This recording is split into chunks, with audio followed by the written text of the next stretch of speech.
Alright, what's up, motherfuckers? It's the heel back at it again.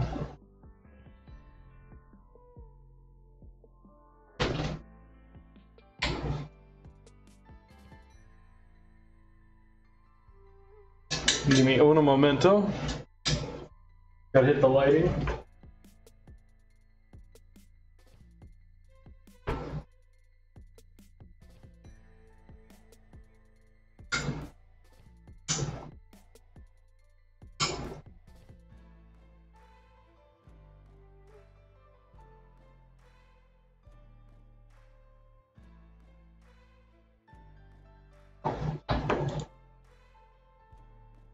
God damn.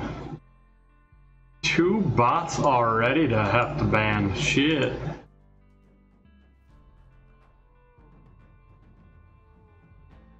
Alrighty. Well, enough yapping, let's get to it. Ladies and gentlemen, once again, I am your heel, Heel Harley. And we're about to do some booking action. Alright, so last we saw, AWA had Super Clash 2 in the Great Lakes for 36,000 people with a fucking gold show, with Sting defeating Larry Zbyszko to win the AWA World Heavyweight title and bring the leader of the Four Horsemen's reign as champion to an end. So, let's see here what we are going to be following that up with.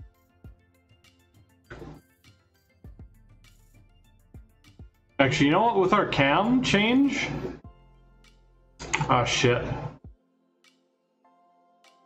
Damn it. I was gonna say with our cam change, now we're not looking at the, now we're not looking at you anymore. Fuck.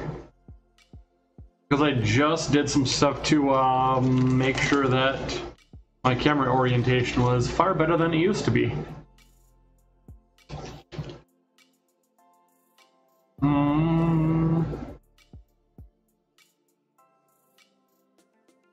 Let's see here.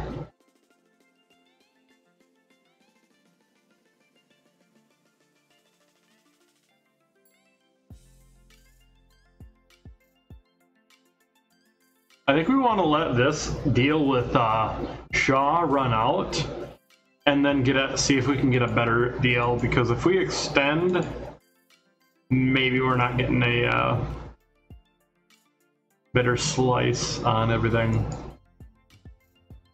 And you'd think that we could do it. You'd think that we have the manpower to do it. So Lord Alfred Hayes will start in a week. I think Bret Hart starts this week, if he didn't already. Uncle Retro, thank you for the host. How's it going? How are you doing?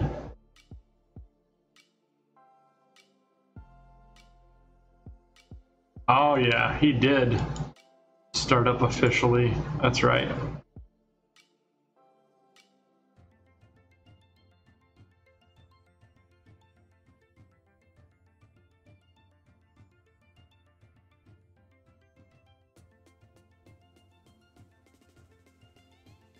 Oh, well, there you go.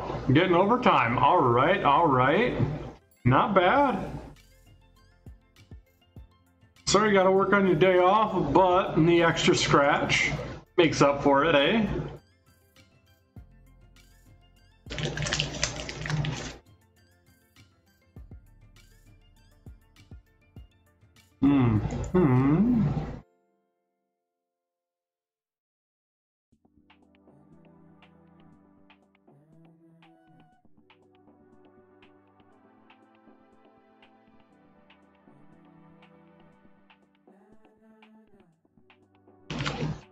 Shit. I think.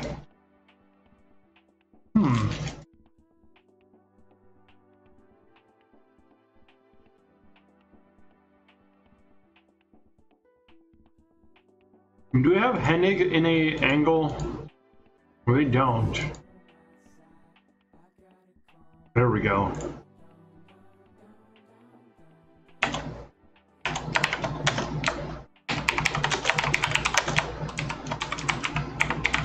There we go.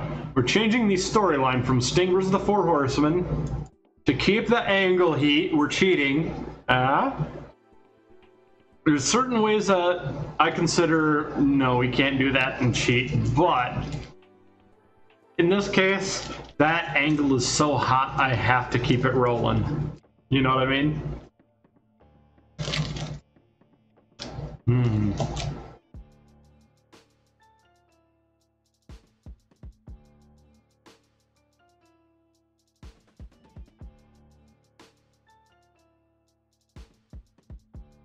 This is gonna free the Four Horsemen up to do other shit now, which is good for us.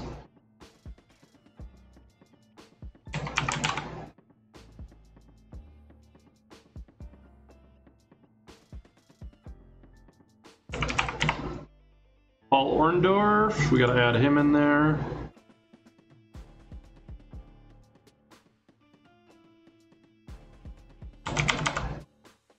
We gotta have Bobby Heenan managing Paul Orndorff, naturally.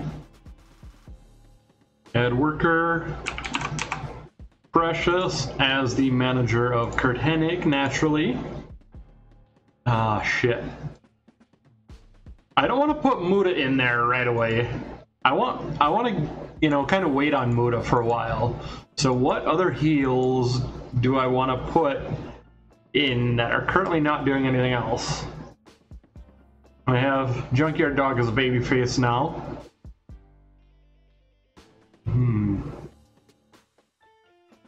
Magnum TA is coming in as a babyface. Nick Bockwinkel's retired.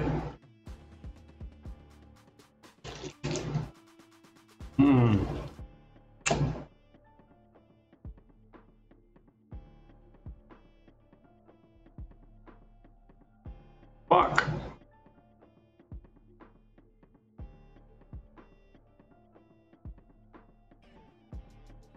I'm not sure which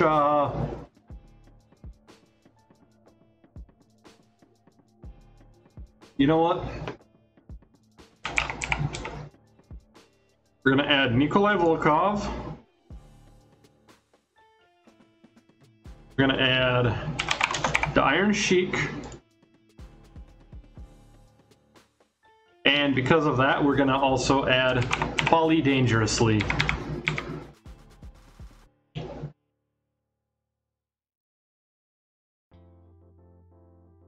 No, we gotta align him. There we go.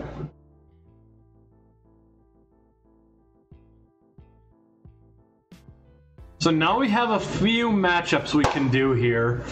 Add some tag action in. Probably have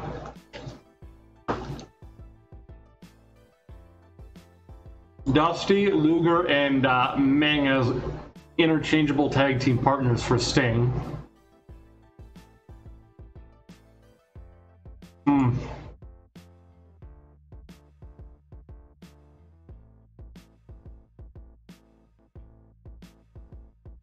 Somehow we didn't make any pay-per-view revenue on that. I'm really surprised. But we fucking made up for it in every other way. Junkyard Dog, are you ready to rock? 10 days. We don't have them for you yet. Alright. Damn, I love the fact that we have all this momentum and we're fucking taking Vince's bigger names too.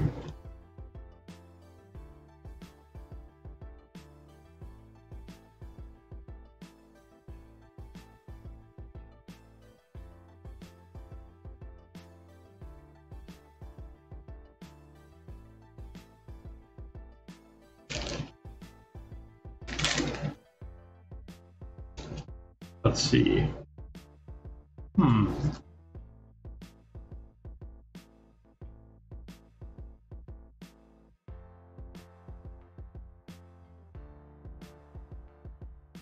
What's going to be our top match on the card? I think it's got to be a tag.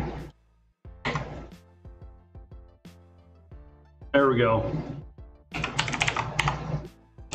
Sting and Dusty, just to take advantage of Dusty being there. The Iron Sheik and Nikolai Volkov.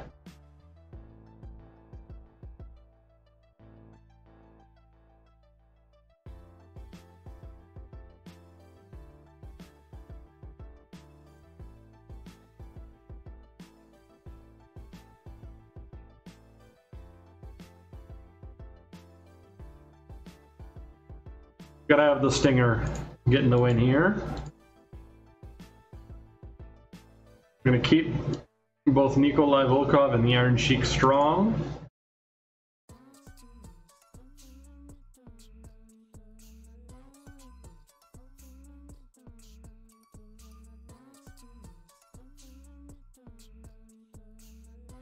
How do we want to set that up though?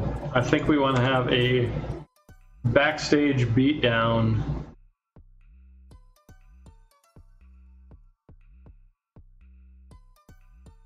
Yeah, there we go.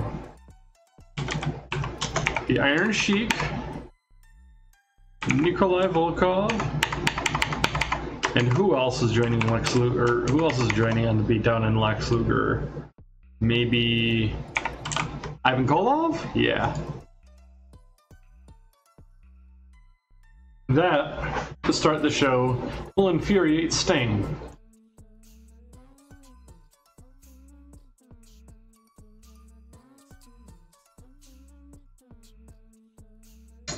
And who are the tag team champions? That's who I'm going to target next for the Four Horsemen. Akira and Jushin Thunder Liger, okay.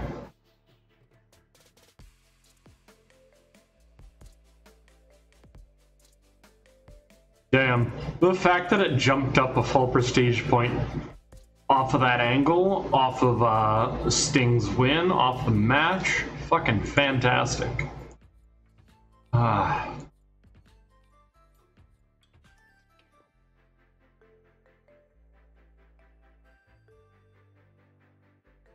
Oh yeah, I did put the belt on Hart. That's right. I forgot about that. Let's see here.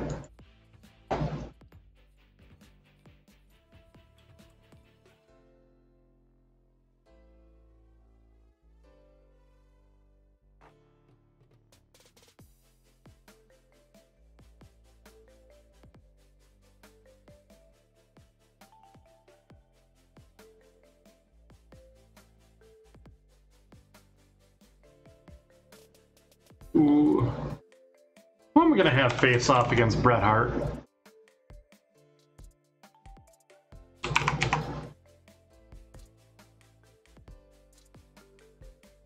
We're gonna time limit draw this. Bret Hart and Dean Malenko in a steal the show style of a match.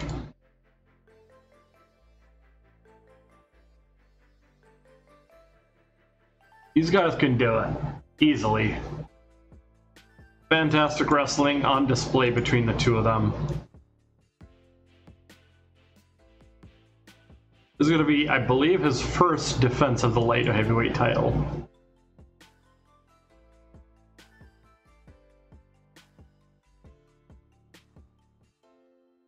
Okay, he's being kept strong. Okay.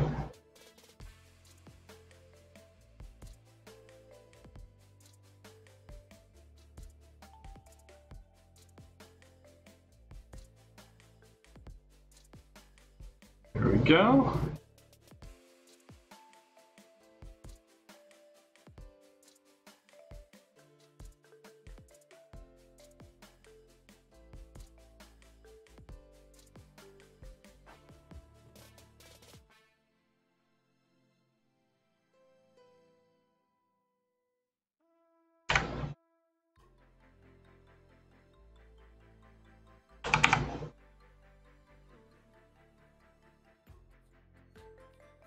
Arn. They're gonna cheat. They're gonna pull Four Horsemen tactics. And they're gonna take the belts.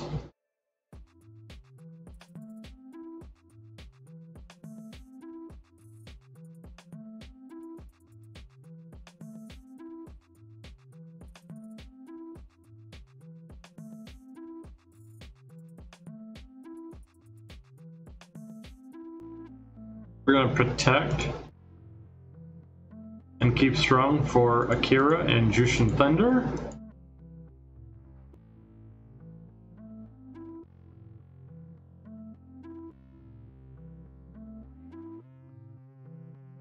Let's see here.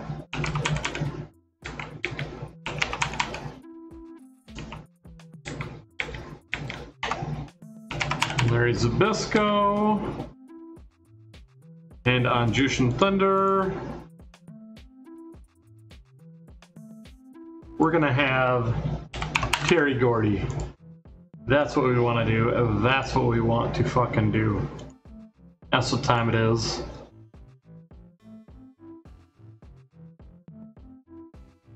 So, Four Horsemen are basically going to make a clean sweep of titles relevant in the AWA that are not the World Heavyweight title to make up for the loss of that, actually.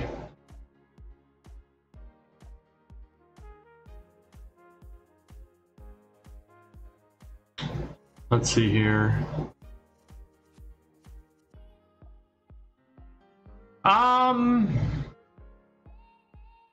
I'm gonna say, due to my level of exposure versus each, I'm gonna say Ric Flair.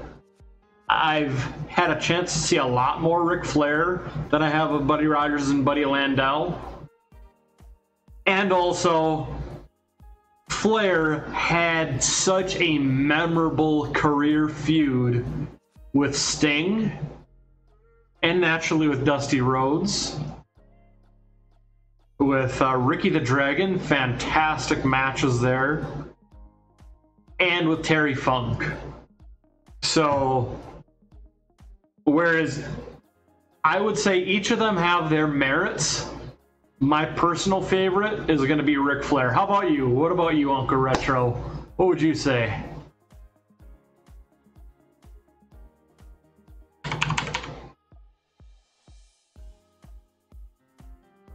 Okay, I can see that.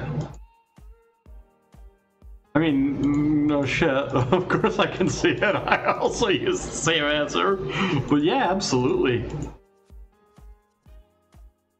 Let's see here. Oh damn, I hate taking the belt off of Coco Beware. I really hate it. But I think I can have a feud between him and Terry Gordy. As long as they got good in-ring chemistry, I think I can get a good fucking feud out of that.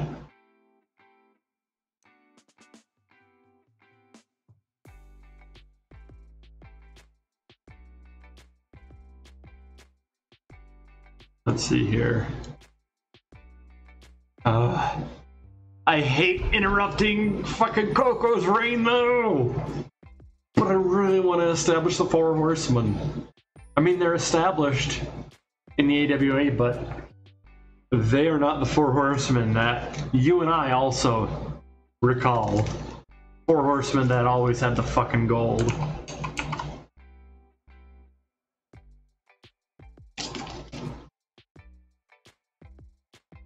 Well, hot damn.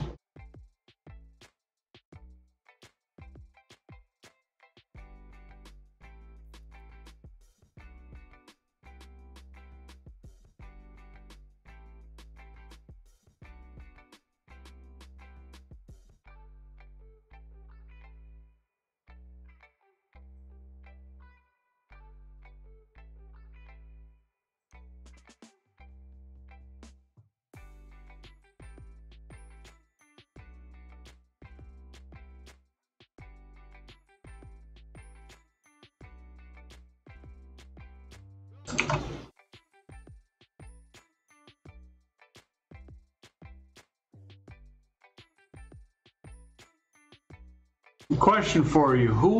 What would you say is the best faction in the entirety of wrestling overall? Go ahead and whatever criteria you want to use as far as how renowned they were, titles, members, impact on the business, what would you say is your favorite faction of all time?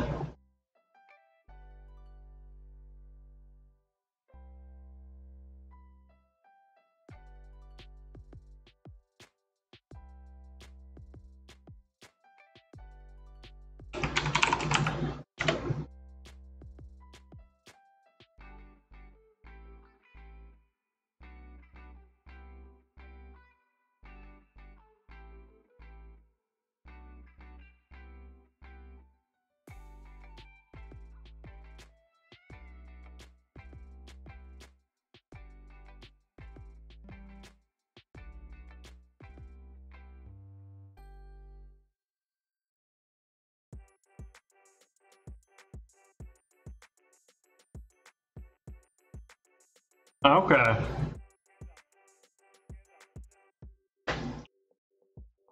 See, I will admit I did enjoy the NWO when they had a fairly decent amount of people. Like when they had Scott Norton tagging with Bagwell, I actually enjoyed that. And when they had Bryan Adams, I did like that. Somewhere in between that era to the split with the Wolfpack, that's when I really got sick of it. Because they were overbloated. Granted, they were also trying to make an NWO show and a WCW show, so I see why, but like, oh man. NWO, when it started to expand, it was on the right track, but then instead of split into another show, which they really should have done that with Thunder. They honestly should have made the new show, the Thursday night show, the NWO show instead of, oh hey, we're gonna turn Nitro into NWO Nitro, which, you know, we saw how it was piloted at that time, but it was really tough when you're trying to build a show based on people that are supposed to be booed, which admittedly when you had, honestly probably the time to pull that trigger would have been when the Wolfpack split off, because you had, you know, they were tweeners, but not so much like, because Austin was a babyface that did heel shit. He was not a tweener. He was just, with his reaction, he was just a flat-out babyface because everyone wanted everything Austin was doing.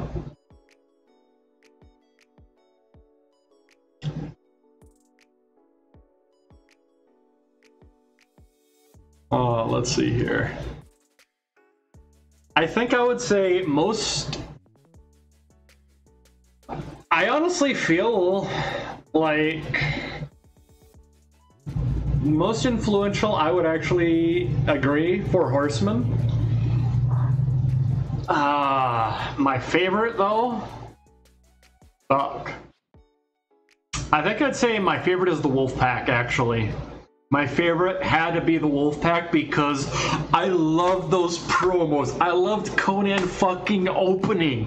I loved the fact that Stinger was back to being vocal after being that silent vigilantic crow. I loved Kevin Nash's smartass bullshit. I loved it. And let's face it, who doesn't love a Macho Man promo?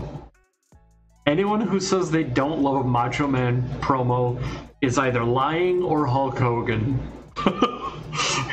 I'm just saying that right there.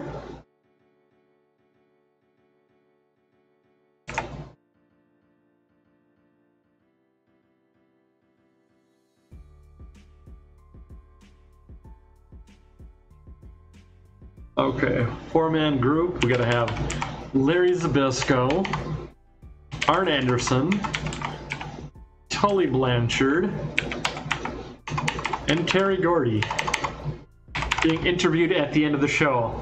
by Gene Okerlund, because this is one of our best angles that we produce in general. But how do you have the Four Horsemen bragging about losing the World Heavyweight title? I'll tell you how. They go out and take 2 more titles to try to replace it.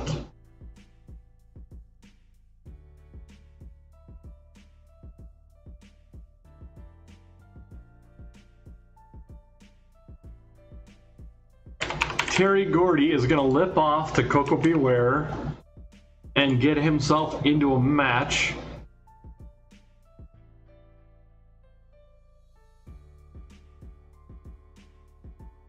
I think we're going to swap that, actually.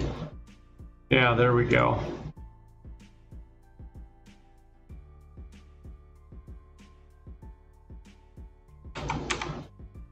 Challenge with title.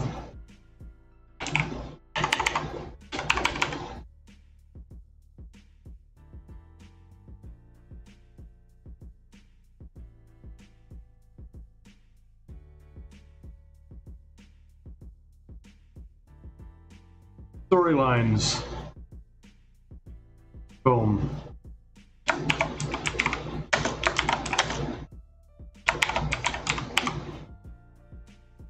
There we go. Coco Beware versus Terry Gordy.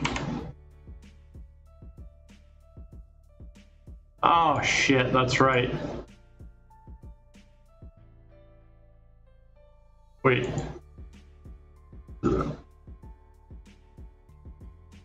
Yeah, that's right. I forgot to end the Coca Beware of the Canadian Guard storyline. I forgot about that. We're gonna end that one because him defending that title against Joe LeDuc was supposed to be the finale of it. There we go. New storyline. Coco versus... Ooh. I've already forgot. Gordy.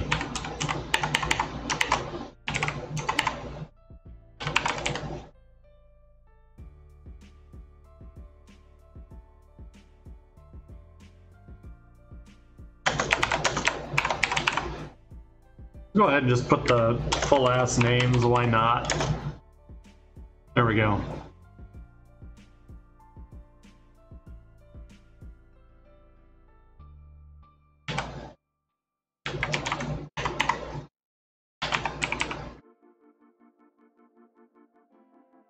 Let's see here. Bobby Eaton, Stan Lane. Let's see here.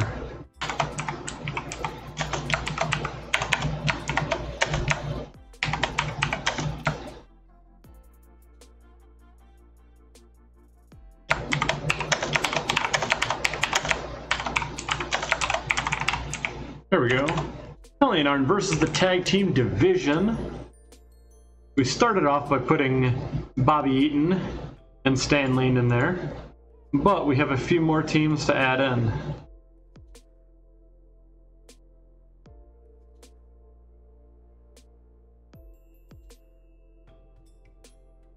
Let's see here.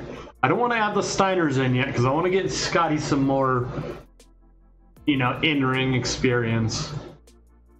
And I want to boost his presence on the roster up. Let's see here, add workers. We want to add Dr. Tom Pritchard. We also want to add Steve Kern. Because they are also going to be tag team division regulars. We can't do Hall & Oates because Hall's out on an injury he sustained on Jim Crockett Promotions television. And I am pissed off about that. I'm still bitter.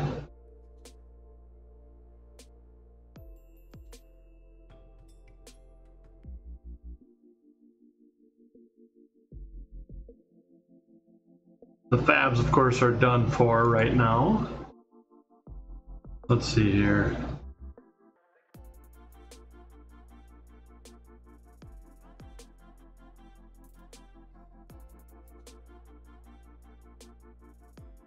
Any active.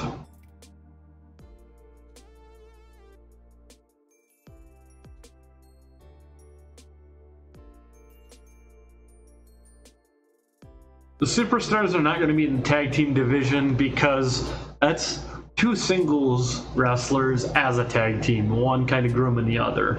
That's really all that is. Right? Right?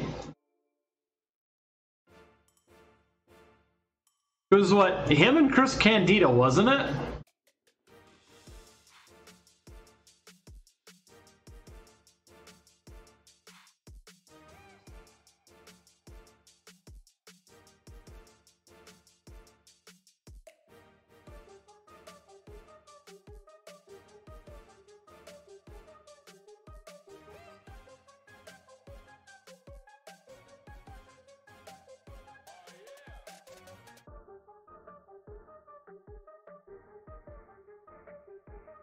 I thought so.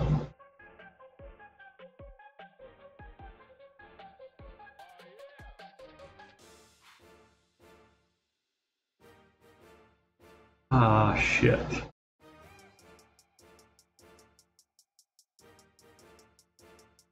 Who do I want to put in? It's got to be a name, and it's got to be someone I intend to have tagging, but...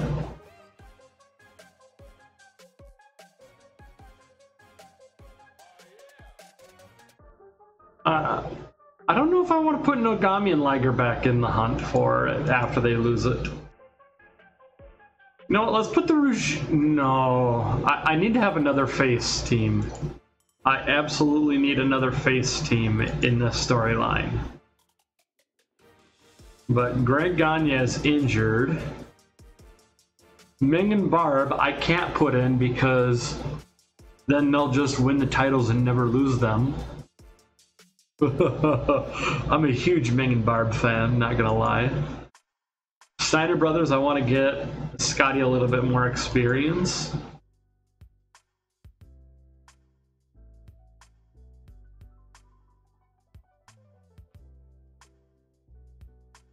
Maybe we put Smothers and Snow in.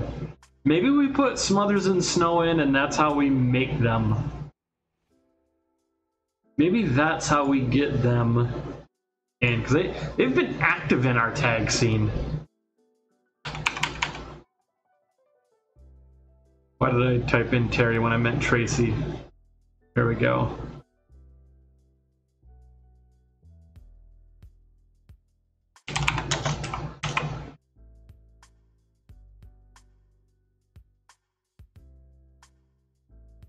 There we go.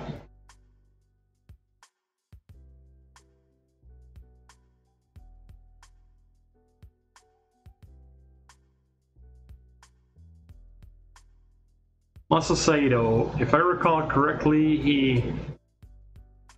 Oh yes! Oh yes! I do. I like me some Ming. Ming is a badass. I enjoyed Ming even back in the WCW days when he was early 90s wearing that fucking mask with a cape out to the ring for no reason. Didn't have his tag team going on with Barb at the time.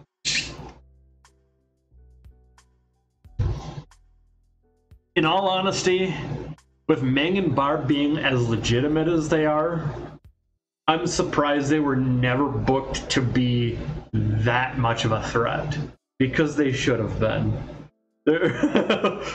Those guys would be the guys who would be the bouncers, you know? Oh, fuck.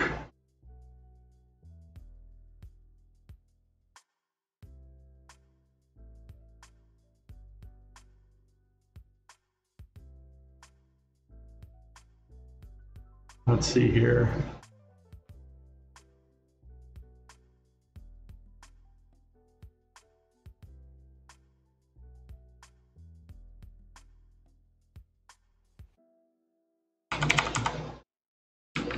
Bobby Heenan, Paul Orndorff, there we go. Sting. Interviewer is going to be Rod Trongard.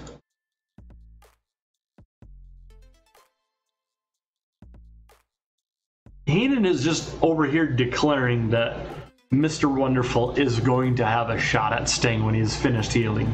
Sting has not agreed to anything yet. He just won the damn belt. He hasn't said anything about defense yet. But let's see here.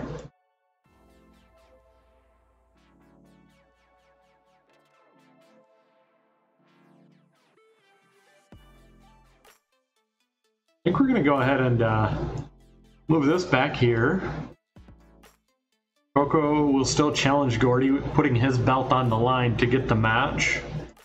Let's see here.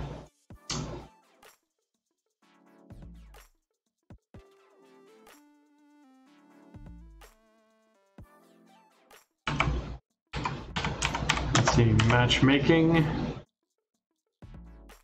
There we go.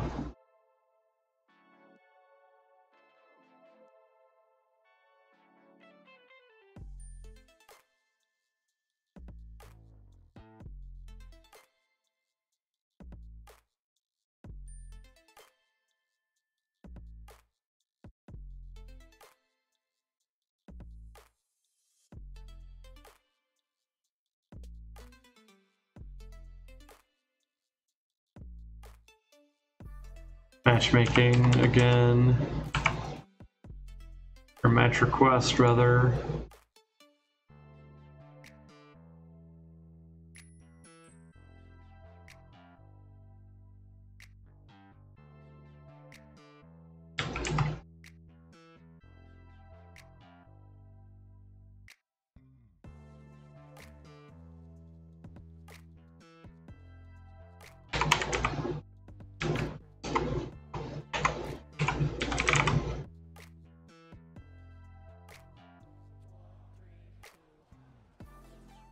Sting's gonna go ahead and make the match request in the same angle. Hey, Jero, how's it going? The end is near. Alright. Actually, the end has already came, Jero. Larry Zbyszko is no longer your AWA World Heavyweight Champion. He's no longer my AWA World Heavyweight Champion. Sting reigns supreme.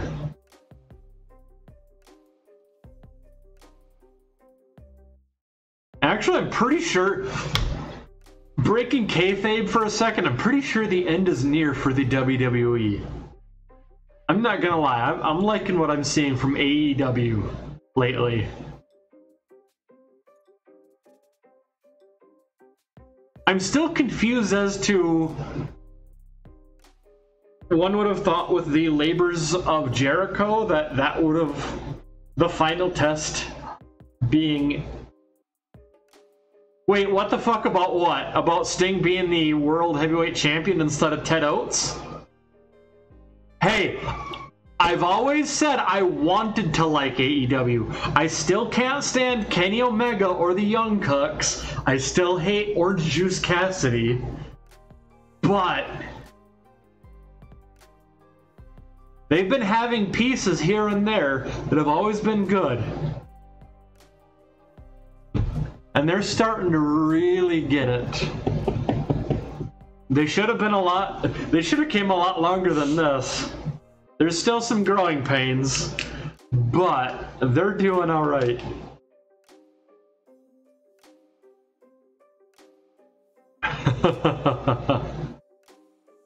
Oh yes? Something tells me there's a potential booking showdown coming up. Jero?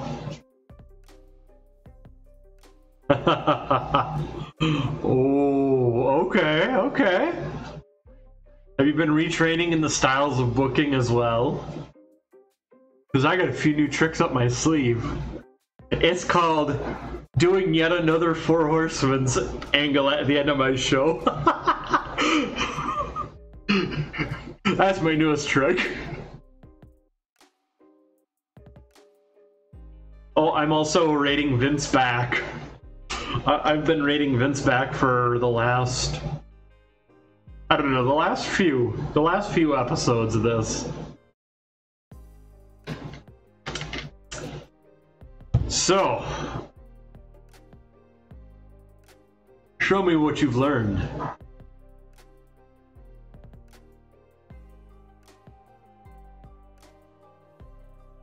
Oh, yes.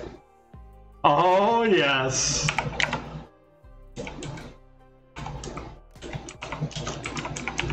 I thought so. Yep.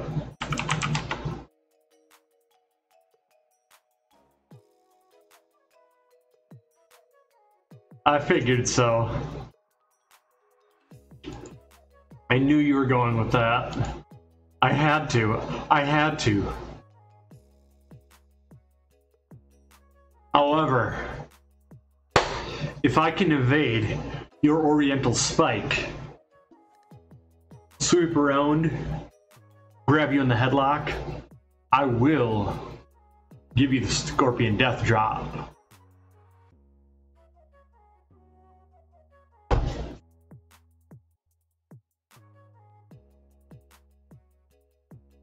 Let's see here. Oh, we need to get us an angle right in between here, don't we?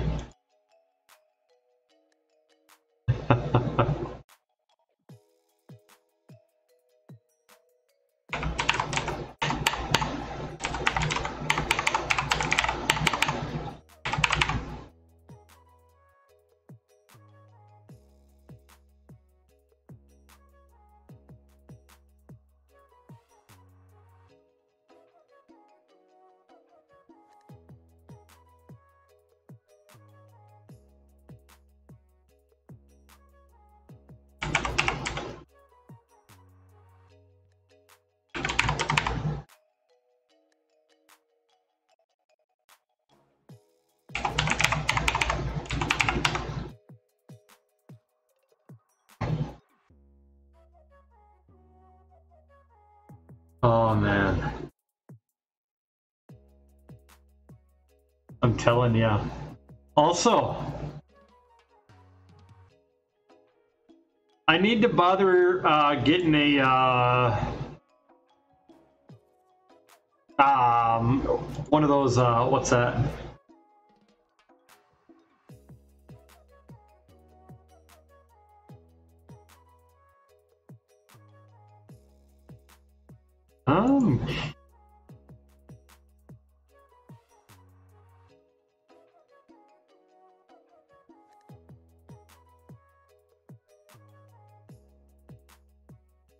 Whatchamacallit? What's TNT's membership thing? What's TNT's streaming thing? Because I don't bother with cable anymore. I would actually consider getting it for that, actually.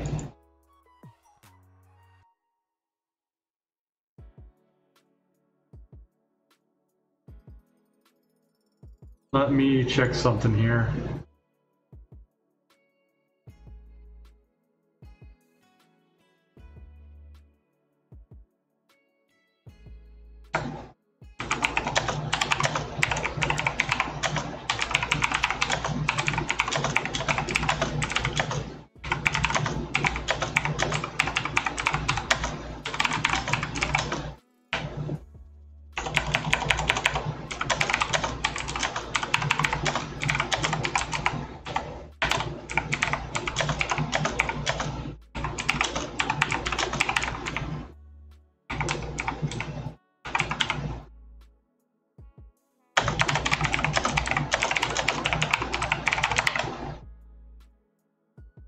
There we go.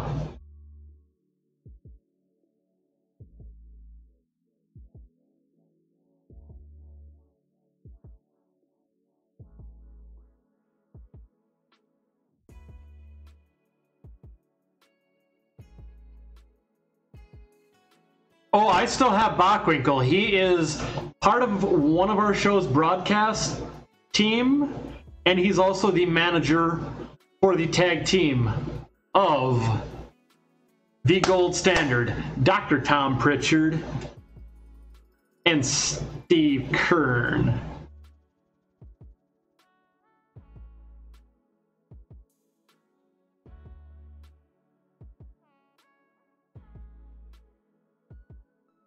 Okay, so this right here, this is what jumpstarts the show. We have Team USSR beating down Lex Luger.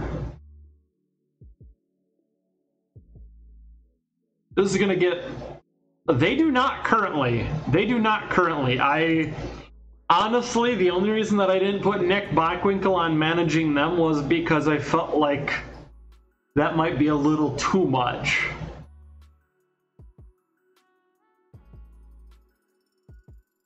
But maybe it wouldn't, actually. Maybe it wouldn't.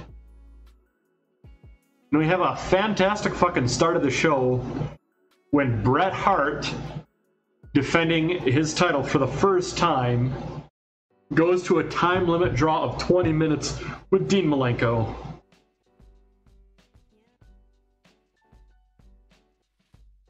And because there's not a hot storyline, unfortunately we didn't get much out of it, which is really unfortunate.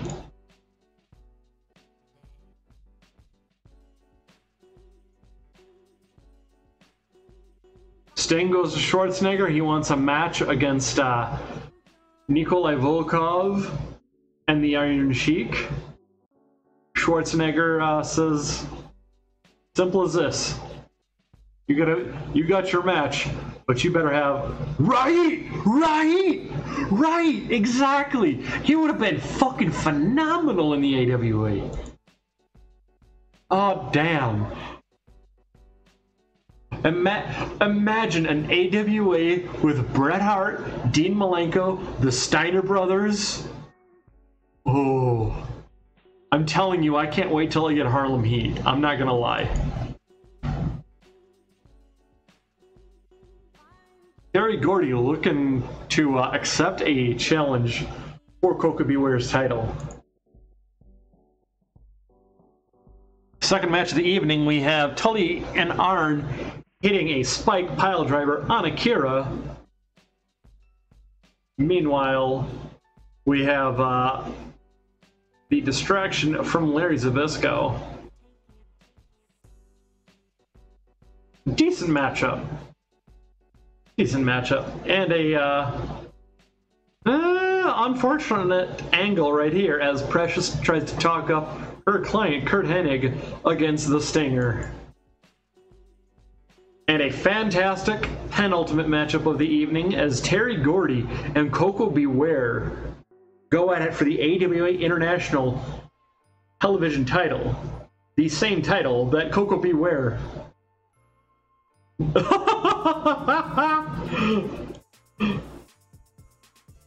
I think he will. He probably will on the way to the ring during their next encounter.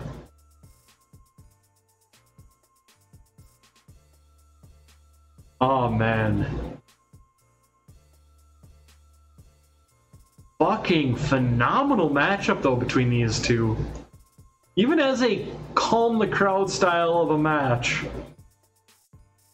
Meanwhile, before the main event itself, we have Bobby Heenan talking up Paul Orndorff, who's currently still injured and on the shelf, against Sting, the current AWA heavyweight champion. Sting comes on out for the main event, announcing his tag team partner, Dusty Rhodes. And unfortunately, not as good of a matchup here. Then again, I think it is due to Nikolai Volkov and Iron Sheik being a bit latter into their years.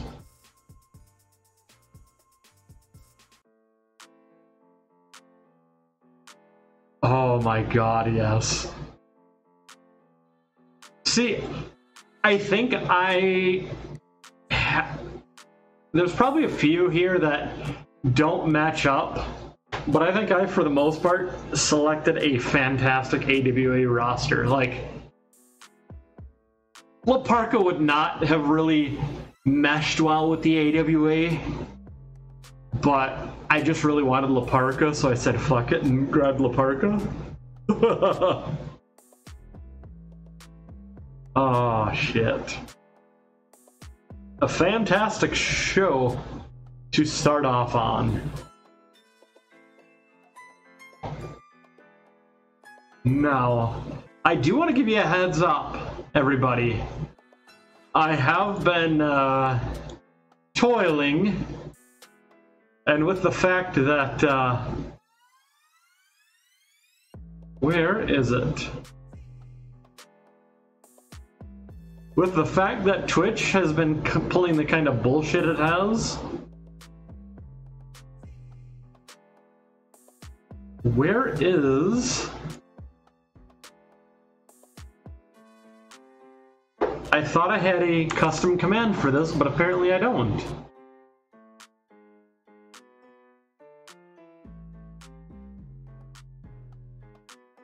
Here we go.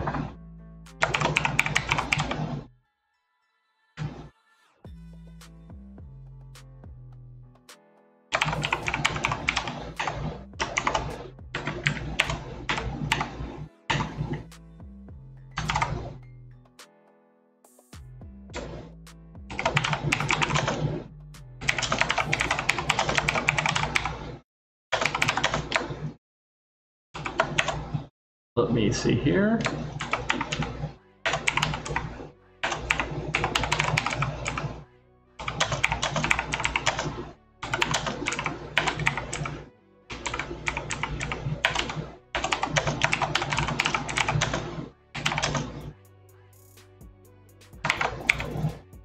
Let me go ahead and get that command finished up here.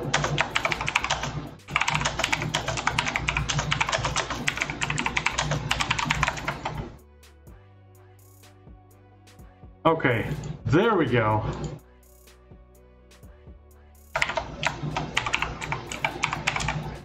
Hey y'all, look at that. The heel has done the old heel turn on Twitch. So if you've been wondering what I've been since I got back from vacation, well, there were some days that I took off, but I've been streaming over at Glimish a lot more recently. Ooh, Arnie's got a new catchphrase. That's right, I did forget. He did just whip that out last night on live television in front of people. Arnie's whipping it out. You bet.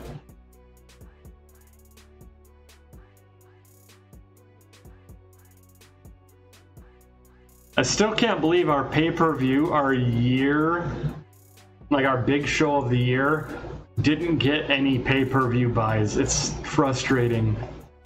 But we're also making money hand over fist, so I'm not going to complain too much.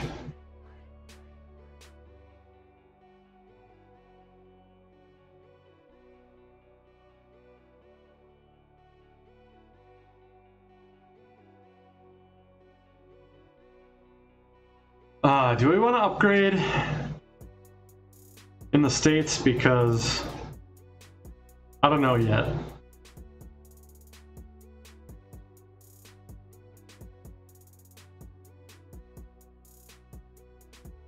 I feel like maybe this month and this month alone, we're not going to spend money on our broadcasting network unless we already have, in which case, okay. No, we haven't. So we're gonna not touch our broadcasting for now anyways. Because we're starting to become a Goliath. We're still only a medium-sized company, but we're ranked #1 in the world. And we're gonna pull out some dirty tricks against the WWF.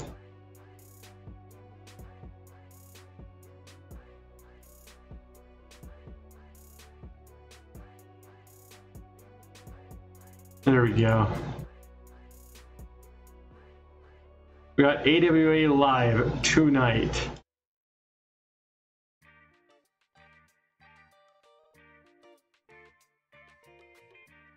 Automatic, we're going to take Shaw off because it's not a pay-per-view. We are, however, going to put it on small syndication network in Canada. Meanwhile, we also got it playing over TBS at a medium size category along the states. And we have it playing worldwide on a smaller scale. There we go. No backstage incidents to go on. Nice, thank you, Jero. So the reason that I'm keeping the Booking Mayhem on Twitch is because of all of our archives. We have all the older episodes, and right now Glimesh unfortunately doesn't archive anything yet. Once they start having VOD support, I'll very likely make the switch over. Also, for multi-streams, there isn't really the ability to do much. If I were to go from... If I were doing Glimesh, I don't think there's a way to multi-stream even Glimesh stuff right now. Whereas if I was also doing Glimesh, I can't multi-stream with Twitch. So that's the biggest reason that we're keeping a couple things open for Twitch. Thank you once again, though, for the follow on Glimesh, Jero. We're looking at getting everything switched over. Meanwhile, right now I got a couple polls. Over on Twitter. On the Twitter machine, we do have a poll for Wednesday night's War Room, because on Wednesday, the 1st of September, the day before Twitch's September, there is a day off of Twitch going on. You know what I say is a day off of Twitch? A day off of Twitch is a day on Glimesh. I'll be bringing the War Room for the second time onto Glimesh, doing some strategy games up in this piece. But the biggest question is, am I going to be doing Total War, Three Kingdoms, or am I going to be doing Romance of the Three Kingdoms? We're keeping it on that Dynasty Warriors Three Kingdoms fucking shit for Wednesday right now anyways. But I want to hear from y'all what you want to see. I also currently have a poll for my Fallout Fridays over on Twitch for what I'm doing on Glimesh, because we are... Alrighty. I will... I don't have any water on hand, but I will. Thank you for the hydrate, and hit me some Sprite, because it being 0, it is not really going to do much to dehydrate me. Yeah, there's a little carbonation, but fuck it. Fuck it. Let's see here. Bret Hart is going to defend against who with his light heavyweight title.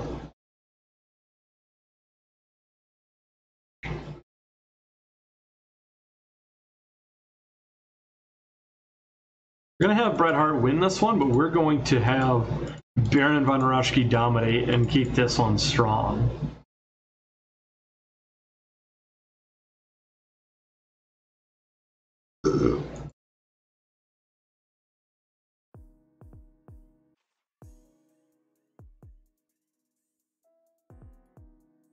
He's going to defend against some of the AWA old guard right now.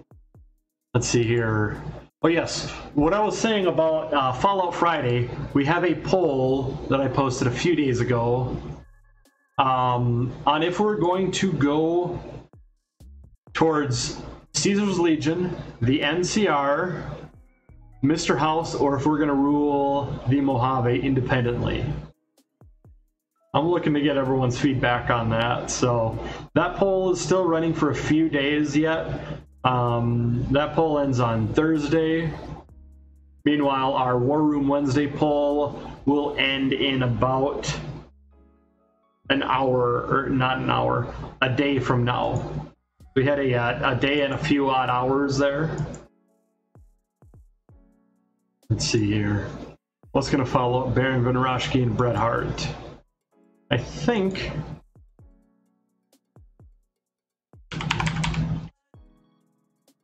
Terry Gordy is going to defend against... Wait, is Pegasus Kid in... I don't think he is... No, I don't think Chris Benoit is in the Canadian Guard, is he? He might be. No, he's not. He is actually not in there. I should put him in there, actually. But I don't need more factions, and I don't need bigger factions. I already have enough. I have more factions than I know what to do with. I'm likely going to get rid of the... Well, I'm likely going to get rid of Team... I gotcha. Nice, nice. I'm likely going to get rid of Team USSR, in all honesty.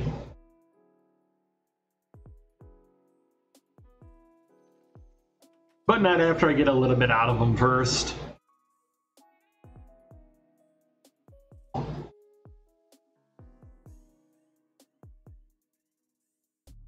There we go. I found our man. It's DDP.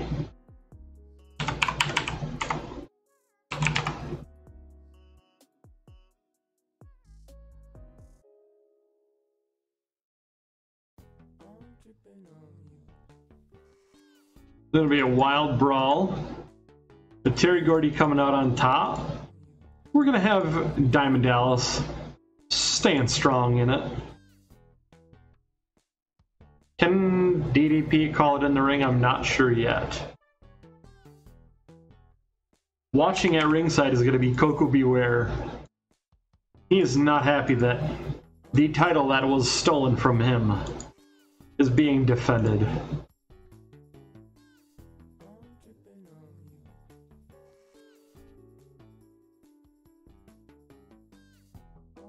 Let's see here. And I meant to say it, I don't know if I already did or not, but thank you, Josh. I thought I did, but I might have actually forgot. I had it in my mind. I'm going on like 5 different fucking positions there right now. I'm like mass misfiring neurons. I'm just saying that.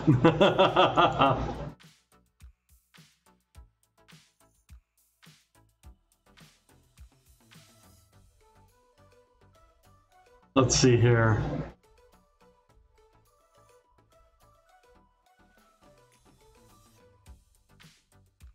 Need to get Don Coronado a win.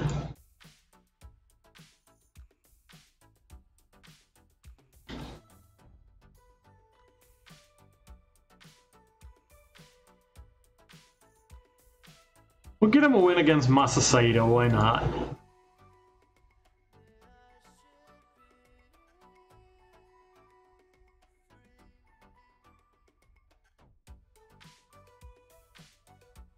On the crowd after that match, or off of that match rather.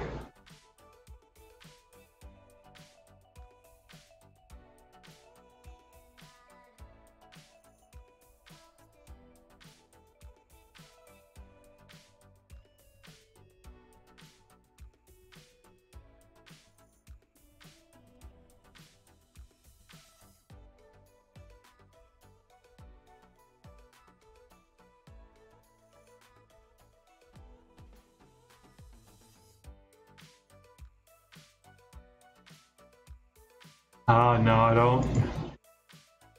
If I had...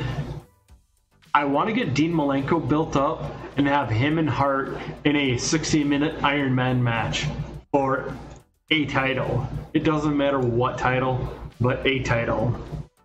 I feel like I would make a killing in this territory on it. I'm just saying.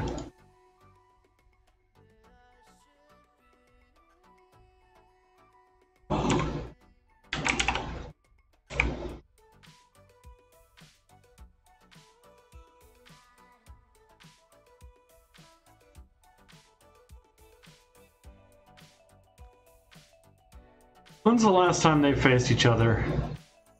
Oh, jeez.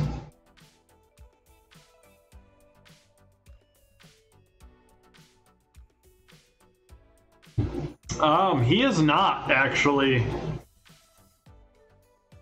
De Beers is actually not in a stable. I probably would have him in the Diamond Mine, except for De Beers is a heel and the Diamond Mine, or goddamn, why do I keep saying the Diamond Mine? It's the Diamond Exchange. Diamond Exchange is currently face. I do have Slaughter. He's in American Pride with Bob Backlund and Dusty Rhodes.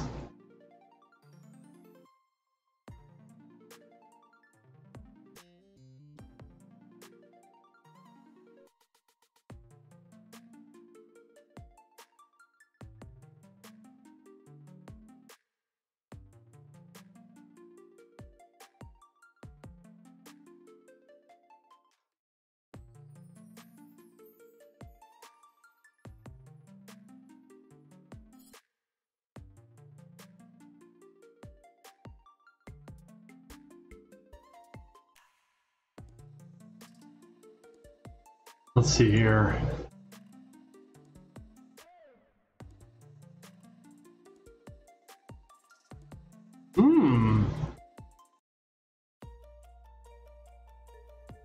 Okay. I mean, well, my question is, they'd be basing themselves out of Superior, Wisconsin, correct? Am I getting that right?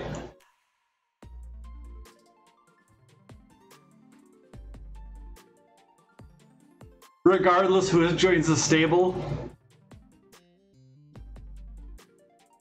Wrestling out of Superior, Wisconsin. Member of Colonel De Beer's Superiors, Jushin Thunder Liger.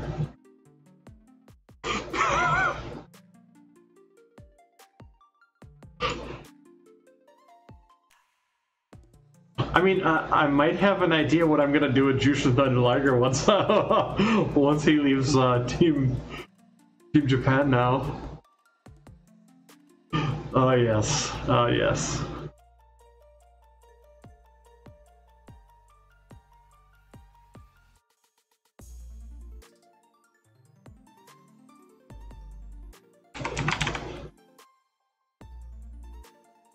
Okay, I like that. Glenn Rajki going back heel to work with some of the younger faces. Hell yes. I like it. I do like it.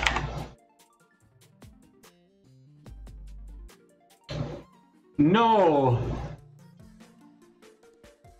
On our last show, Sting at the AWA Super Clash 2 beat Larry Zbyszko for the AWA World Heavyweight title. And now that he's finally won his war with the Four Horsemen, the Sharks are chumming the water already. We got Hennig, Paul Orndorff, the Iron Sheik, and Nikolai Volkov all clawing at Sting for an opportunity at the title. They are looking to establish themselves.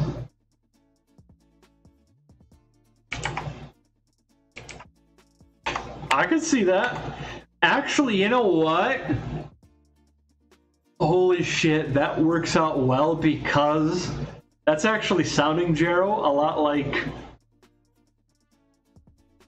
DDP's original Diamond Exchange as a heel stable in, like, when he was actually in the AWA, because if I recall correctly, De Beers and Kurt Hennig were in the Diamond Exchange at the same time in the AWA, as were Bad Company, Pat Tanaka, and Paul Diamond. I still can't believe that Scott Hall got hurt at a fucking Jim Crockett Promotions show, though. I can't do anything with Hall and Oates right now because of it, but I can do shit with Oates at least.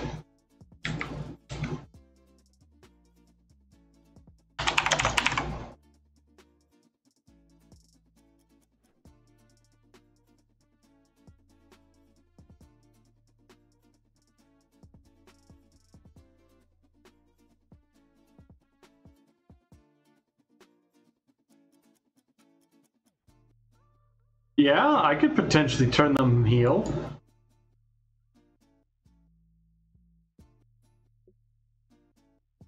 The only reason that they're face right now has been to help augment the face side of the tag team roster, because of I kind of had them as the immediate opponents of the Midnight Express due to the Midnight Express forming out of the fracture of the Fabulous Ones. But I like that. I do like that. Oh, let's see here. Ah, shit. Who's injured? Who is injured? High risk to Tom Stone. No, we'll just have him do reffing if he can ref. Oh yeah, I have a few of these guys on vacation.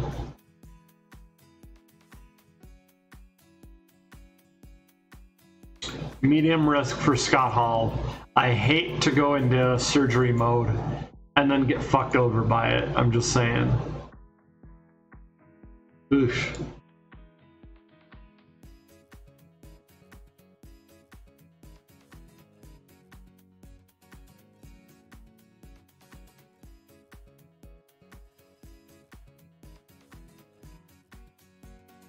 I can throw 1,000 at an upset worker.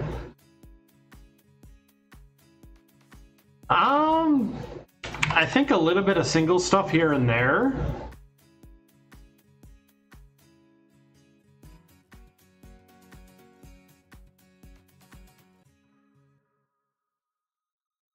Okay. Oh yes, that's right. He did actually him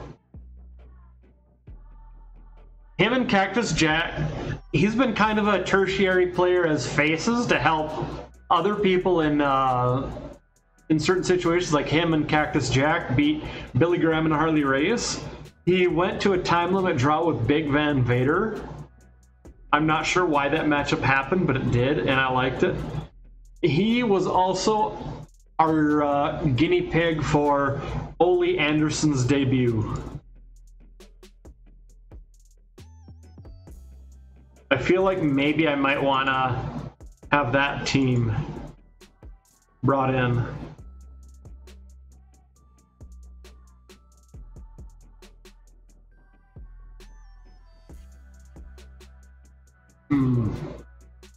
I should have the Minnesota Wrecking Crew on. Ole is just a extra enforcer for the Four Horsemen, but not officially a member. Just kind of around.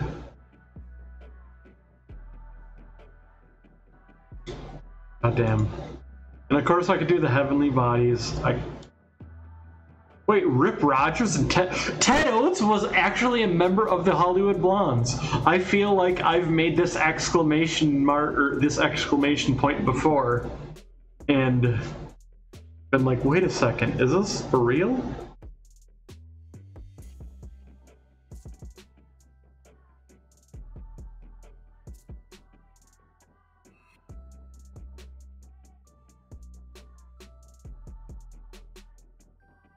Oh, well, there we go.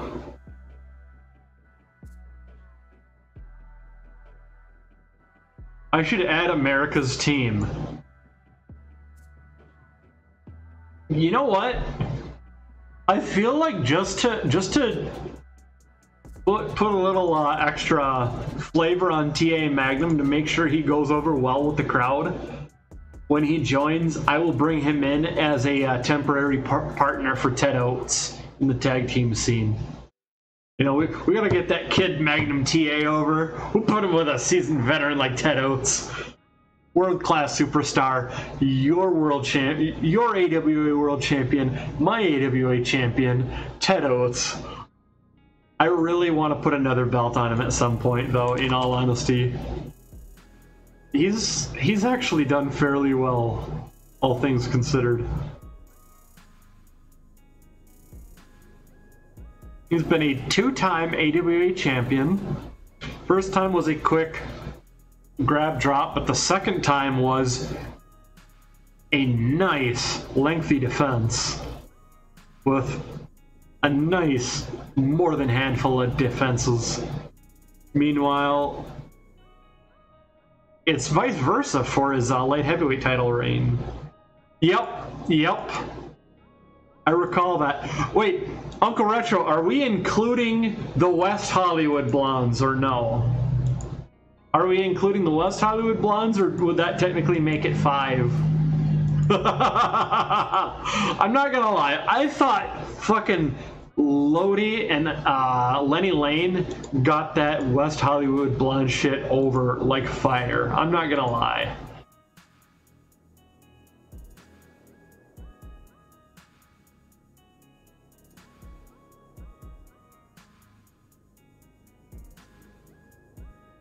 Oh shit. Who do I want to have? Oh, of course.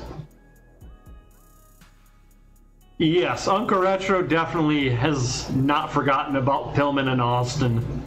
Him and I remember them well from the early 90s. Actually, in my WCW save, I remember rolling Pillman and Austin as the Blondes into the Four Horsemen. And I think that really should have happened. They should have kept Austin. They should have put, you know, you easily could have had the Midnight Express at the time when needing to rebuild the Horsemen, join the Horsemen. Another time rebuilding the Horsemen, you easily could have had Pillman and Austin as the Hollywood Blondes joining. So many misplays on WCW's parts. No wonder they're not around anymore. Which is sad. Because that, we all know that that was my shit, and that's why I'm so mad at AEW, because not as mad at them anymore. I'm not gonna lie though, that CM Punk promo was bomb as fuck. It was bomb as fuck.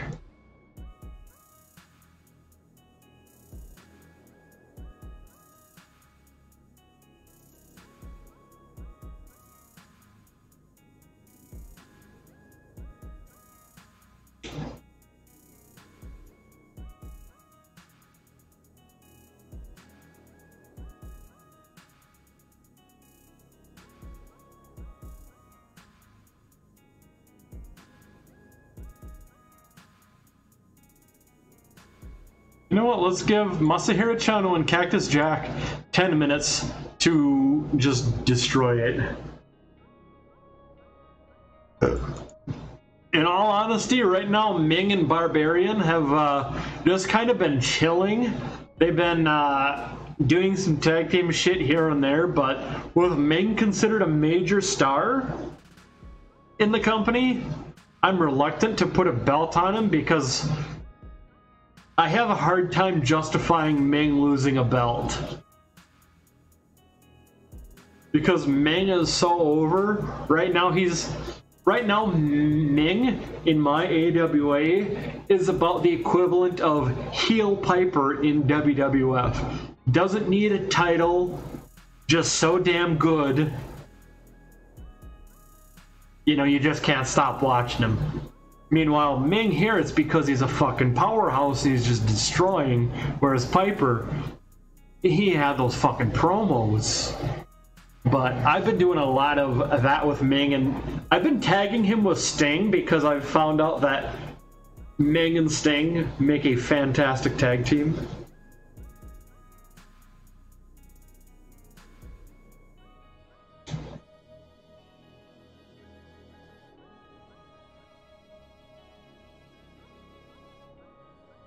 You know what? Yes, because early Undertaker, they didn't really put him in against anything for belts, but they used him as a shock and awe, just destroyer type. Am I correct? I'm not as up on my early WWF Taker as I am later in his career. But I think you actually probably put the nail on the head right there, because I'm using Ming as a babyface equivalent to early heel Undertaker. Go in there, destroy, be a monster, be a powerhouse. Doesn't need to go to for a title because he's such a big deal, everyone cannot get enough of him. That's what I'm doing with Ming.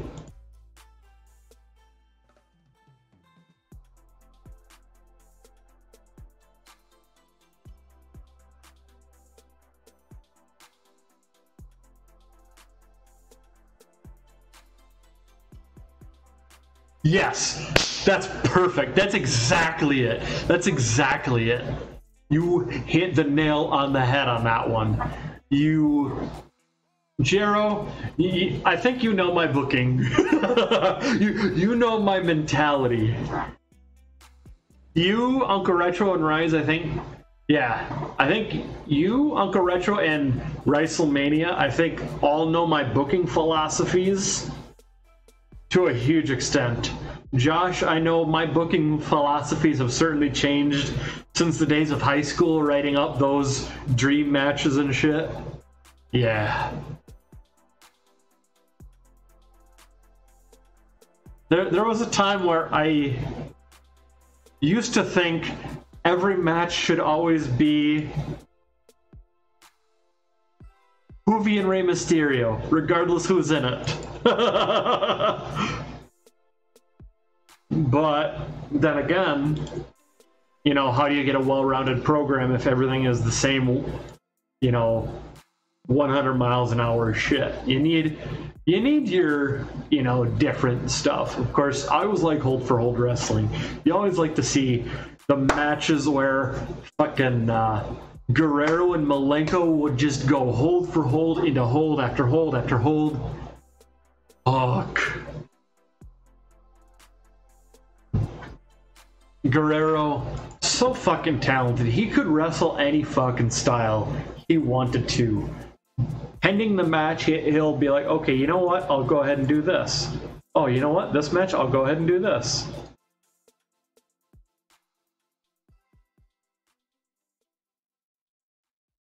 I think I want Sting and Hennig to be my semi-penultimate matchup. Let's see here. Penultimate matchup is actually going to be Tully and Arn versus Smothers and Snow.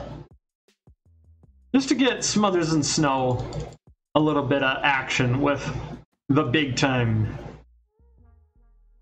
guys on the roster. The big boys. Welcome to WCW, where the big boys play. Oh, we didn't come here to play.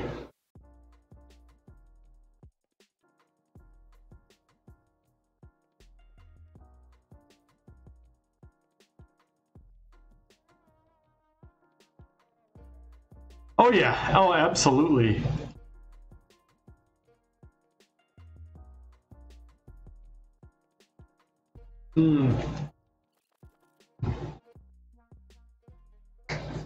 Vader Bam Bam matches, absolutely. Oh, you know, it's great too because like Bam Bam and Vader could do some stuff for guys their size, but especially Bam Bam. Vader's more your power guy with, yeah, I'll hit the Vader bomb or I'll hit the Vader salt. Bam Bam had even more agility than that. And that's what I loved about those two is, hell, I would say that Jerry Blackwell also fits that category because a guy his size doing that drop kick was fucking impressive. No, you know what? No. I'm gonna counter that with I'm going to bring DJ Khaled in, and we're gonna put the title on him instead and give him a winning streak. I think a DJ Khaled title reign would be far more interesting than a Great Khali winning streak. Actually, I shouldn't say that. That might give Vince some ideas for DJ Khaled versus Bad Bunny for the Universal title.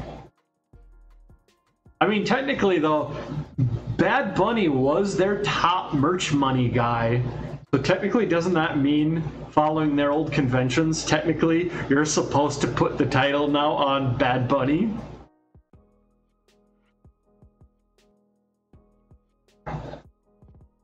Oh my god.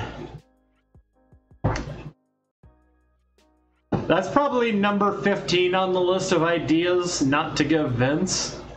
Number 1 on ideas not to give Vince is WrestleMania at Bernie's, in which you see Hogan take on Randy Savage in his current state. And Randy Savage would still be carrying the match despite the fact that he's got 2 people moving his arms around. I'm just saying. Yeah, Smothers and Snow!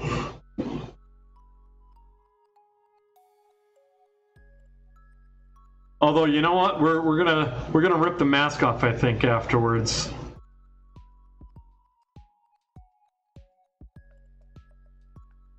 Tully's an asshole. He's gonna go ahead and take that mask off of the snowman.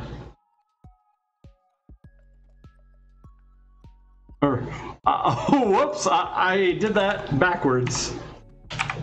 There we go.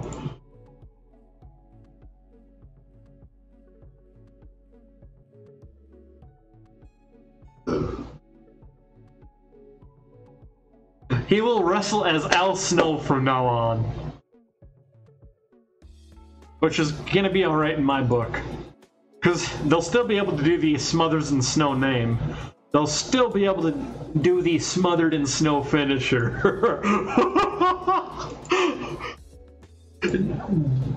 Jero, I got a question. What did we decide was the Smothered in Snow finisher? Because I'm pretty sure it's not Tracy. I'm pretty sure it's not Tracy Smothers holding the opponent down for Al Snow to come on them. I think that's a little too graphic for our wrestling program. What is Smothered in Snow again?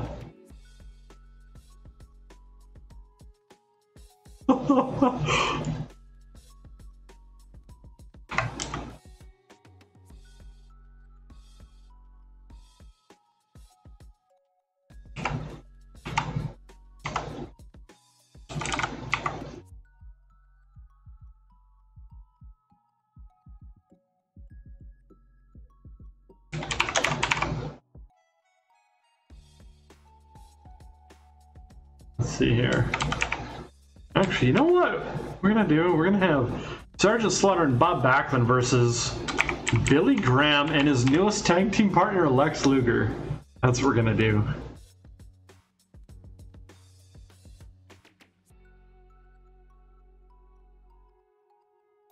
I think the beer man would be rolling over seeing this matchup. But hey. I like it. I like it. Yeah. Crossbody splash while dude is in the electric chair drop position. Boom. I like it. I like it. And it's a lot less messy. Yes.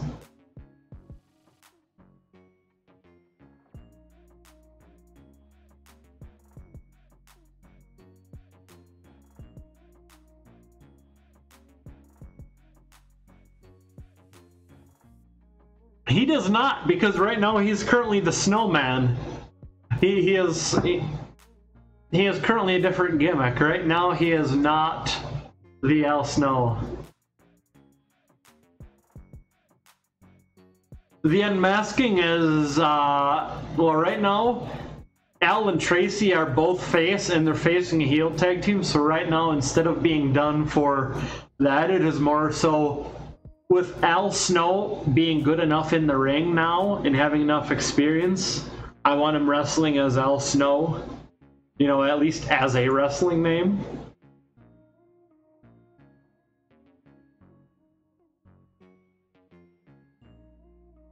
Okay, Luger, how's your psychology? Probably shit, right? Yes. Ugh. I can't have you in the main event. Not against these two in the type of match I want. Yikes.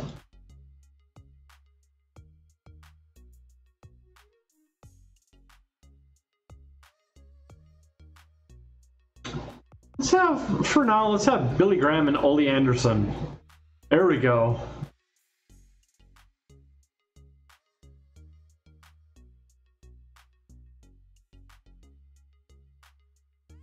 Epic with a slow build. We can work with this. We don't need to have it as open because everyone here is fantastic.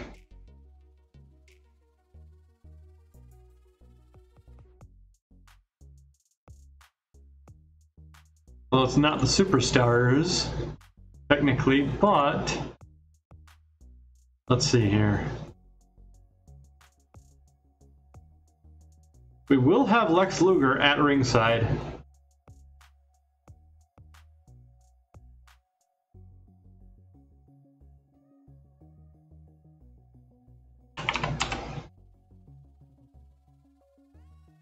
Hey, there it is. There's at ringside.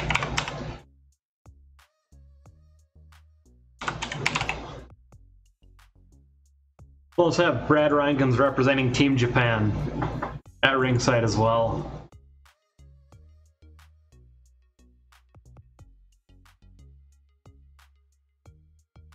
Let's see here.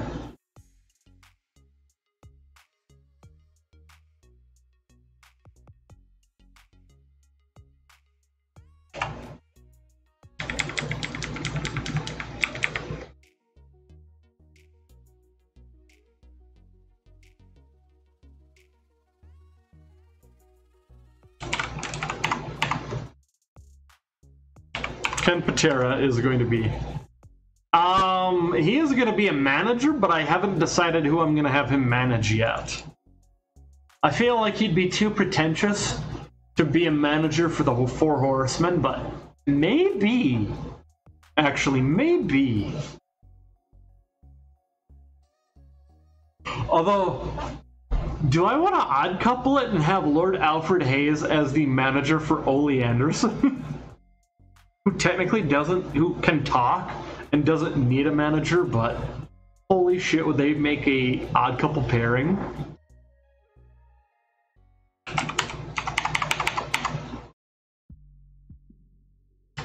Actually, I think Bob Backlund could probably sell better than Sergeant Slaughter.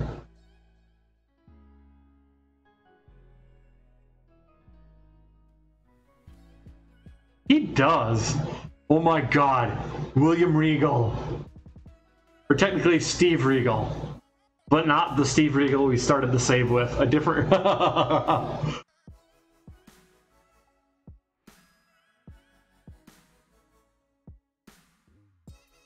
don't have Eddie Gilbert currently. I'm not sure. Maybe he's available?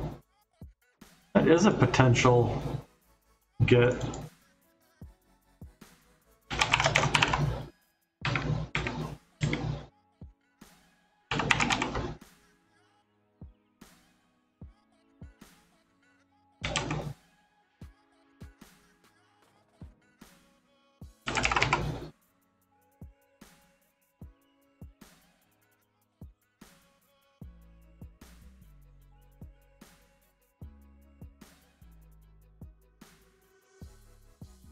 Let's see here.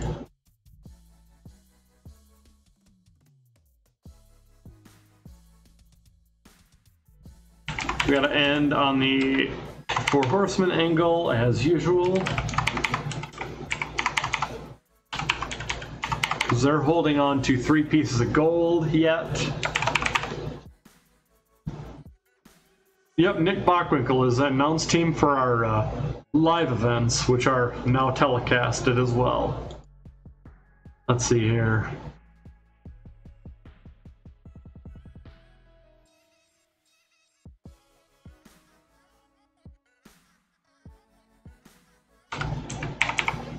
Billy Graham, superstar Billy Graham.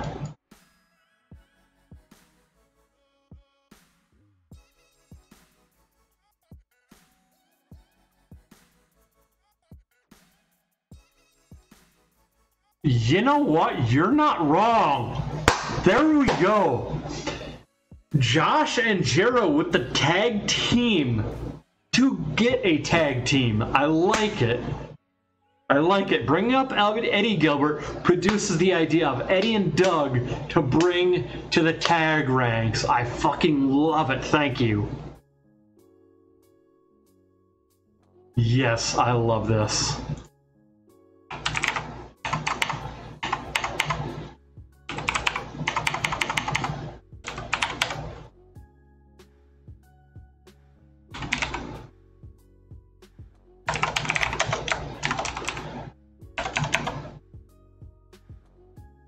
That is actually a really good question.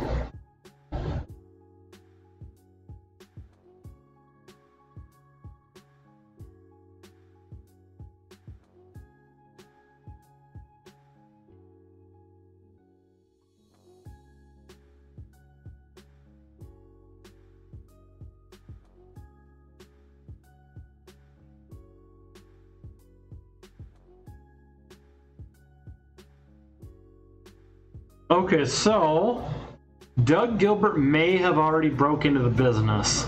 He debuted in 1986, but I'm not sure when. So we might actually have the ability to get him because it looks like he was after Eddie Gilbert. So it looks like we should be able to do this. Abso-fucking-lutely.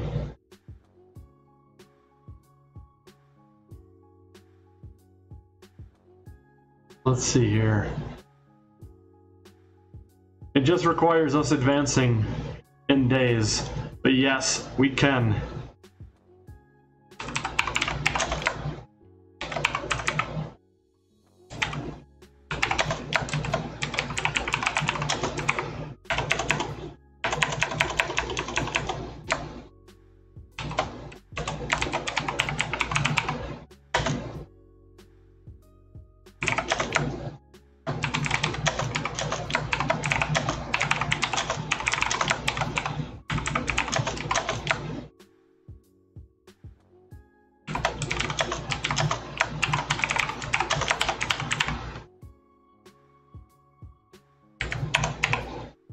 Okay, there we go.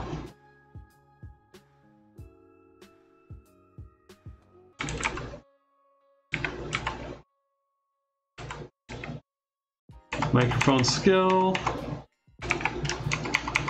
You know what? Entertainment, microphone skill, and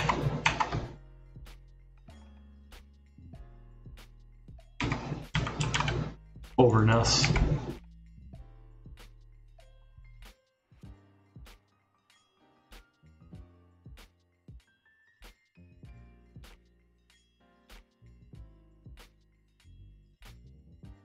Okay, we got 1, 2, 3 more slots for stuff.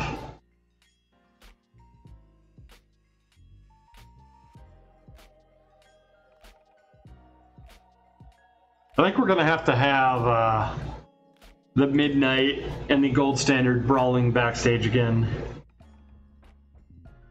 Yeah, Dr. Tom and Steve Kern versus... Hey, I got a question for you. When I eventually bring in the Dudleys, and I have the Big Thirst Tommy Dreamer, do I do the Bryan Daniels angle where if the Wyatts beat Daniels, Daniels had to join the Wyatt family by having, if the Dudleys beat Tommy Dreamer, he has to join the Dudleys, and then we'd call him Dreamer Dudley. Do I do that?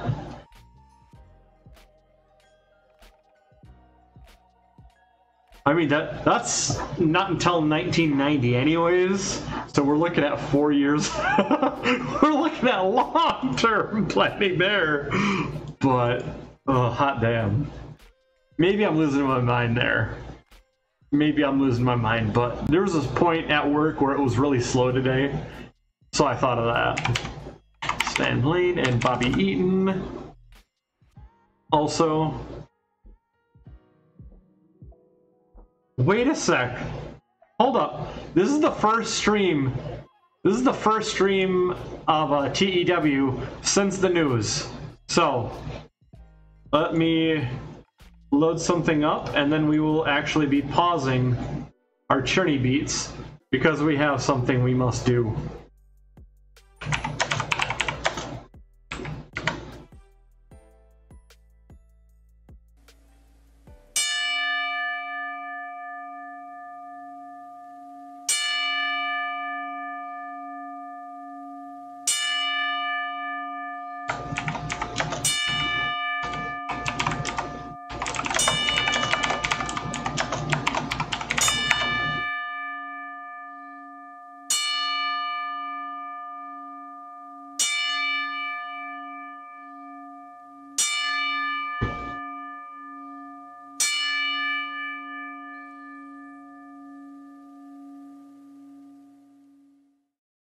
Okay.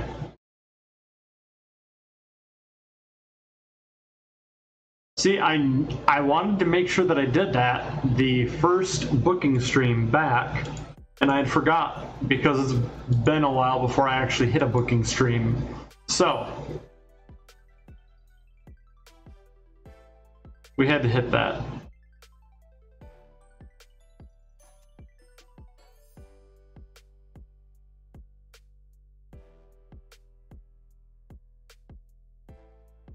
Let's see here. What other storylines we got?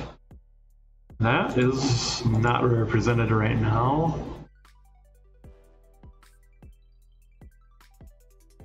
Oh shit, who do we have for promises? No current promises are in effect.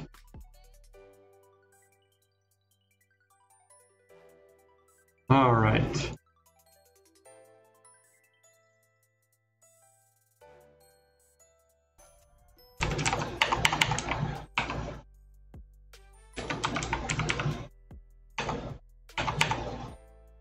Last I checked, but let me go ahead and check again.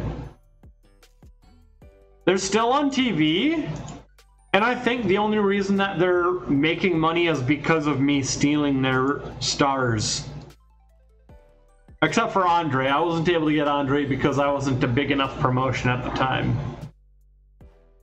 I was still a small promotion during most of the negotiating phase for Andre. The day he signed, the day I became a medium company was the day Andre signed with New Japan. It was crushing.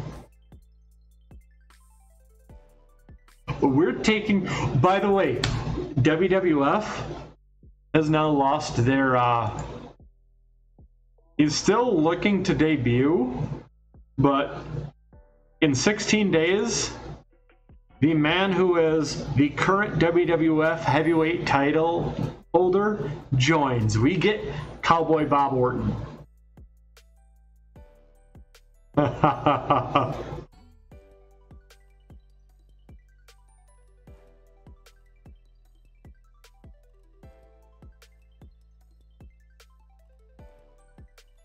I'm stealing their champion. I'm pulling a Bischoff before Bischoff pulled a Bischoff.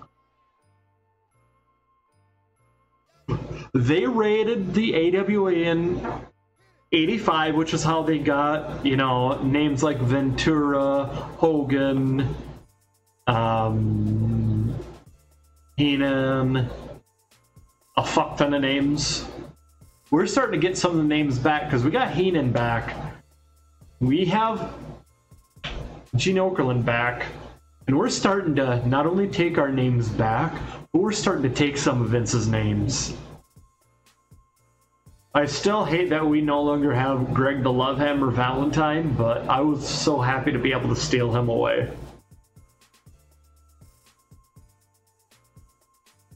The Lovehammer. I fucking love that name.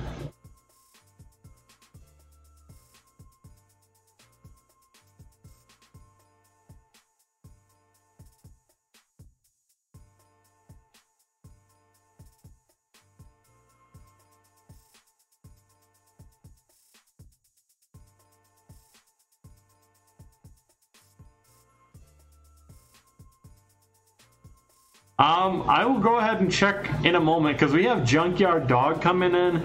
We have Alfred Hayes coming in. We have Bob Orton coming in. We have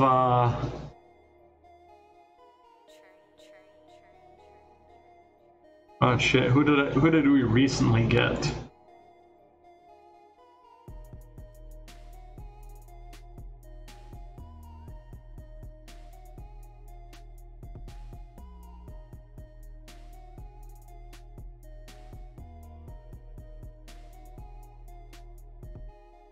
Let's see here.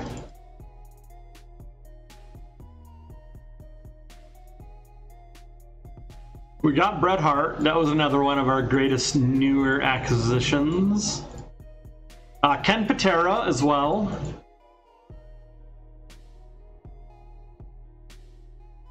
We took George the Animal Steel for a short time before he finished up. And we took Junkyard Dog. Then, of course, from Jim Crockett Promotions, we stole Oli. And we also stole Magnum TA from Jim Crockett Promotions. I love this. I fucking love this.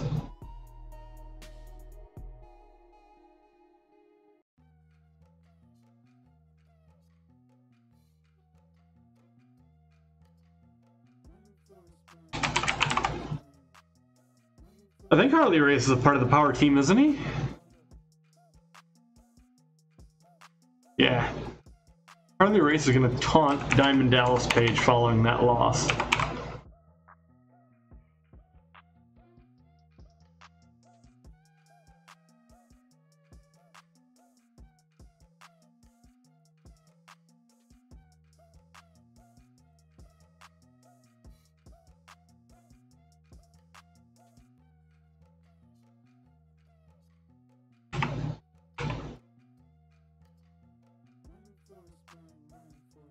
I need to take a 5-minute. Let's take the Sato and there we go. Okay, we have enough. We can start the show. Hell yes. We're gonna go ahead and have Hennig jumpstart the show. Wanting a shot at Sting. Bret Hart beats Baron von Raschke with a sharpshooter, making his second defense.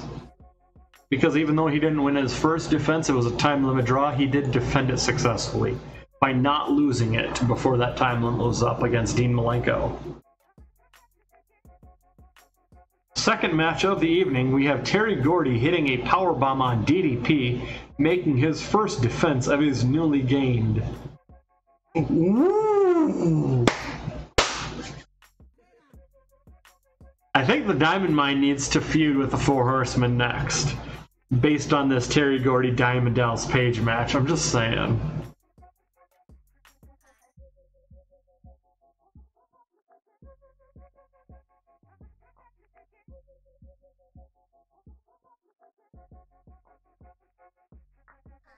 And then Sting accepts Hennig's challenge, in which if he loses tonight's matchup, it automatically qualifies Hennig as a #1 contender for Sting's AWA World Heavyweight title. Don Coronado picks up a submission victory over Masa Saito following the angle. Meanwhile, we have Harley Race taunting DDP. I mean, if he can't even beat a guy like Terry Gordy, what chance does he have against Harley Race? Decent matchup here between Cactus Jack and Masahiro Chono, with Cactus Jack picking up the pile driver victory.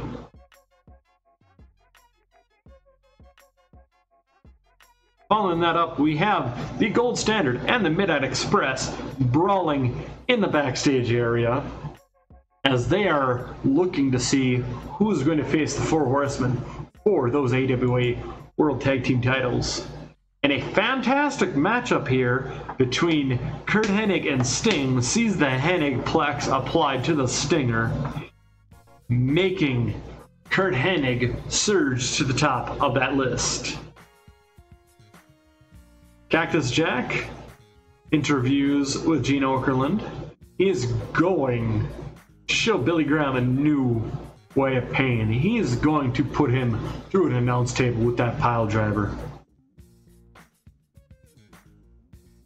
Following that up, we have Tully Blanchard and Arn Anderson dealing with Team Smothered in Snow.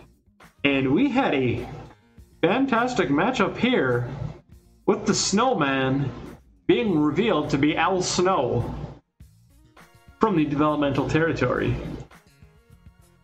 Billy Graham coming down to the ring, ready for the main event as him and Ole Anderson defeat Sergeant Slaughter and Bob Backlund for the win in the main event. And we close out the show. Not yet. As Brad Rheingans, who was sitting there at ringside, along with Masa Saito, jumps Bob Backlund and the defeated Sergeant Slaughter. And who should come out for the rescue? I'm gonna say Arn and Tully, but Ole and Arn was fantastic. I feel that Arn and Tully just had a little bit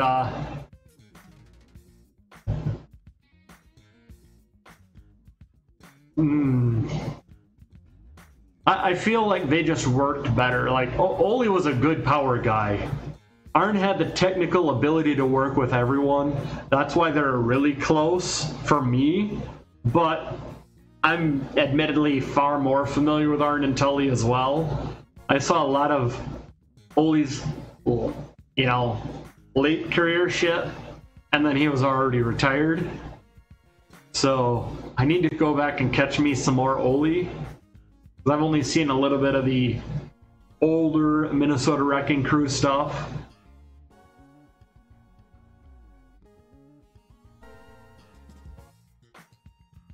And we close out the show on a hot angle of Larry Zbyszko, Arn Anderson, Tully Blanchard, and Terry Gordy celebrating the fact that they have two of the fairly prestigious titles of the AWA.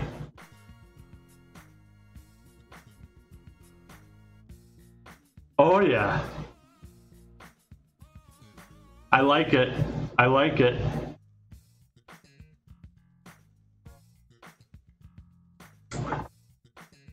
Oh, yes! It succeeded. It succeeded. Yes! WWE official or WWF officials are said to be angry and embarrassed at their rivals. AWA landed several well-placed verbal jabs throughout AWA Live last night. Some of the shots have become instant, not internet, but instant media favorites, and are busy bouncing around the dirt sheets. There we go. Not the wrestling forums, the dirt sheets.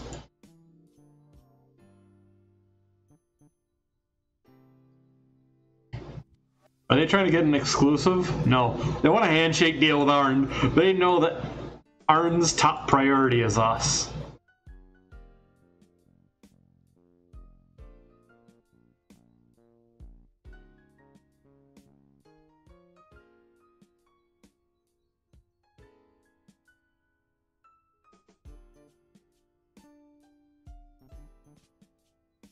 Let's see here. Barry Windham.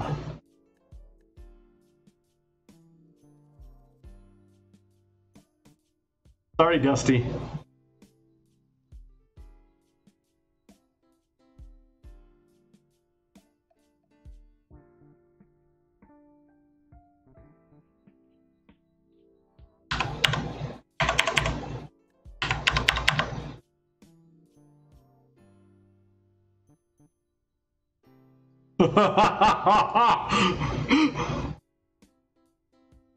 Honestly, I think it was all right. I think he did fine. I don't think it was the worst. I think the worst was probably Jeff Jarrett, or I'm not going to count Sid Vicious because if we count him, yeah, he was not good. But I don't count Sid Vicious because Sid Vicious was meant to be a temporary anyways.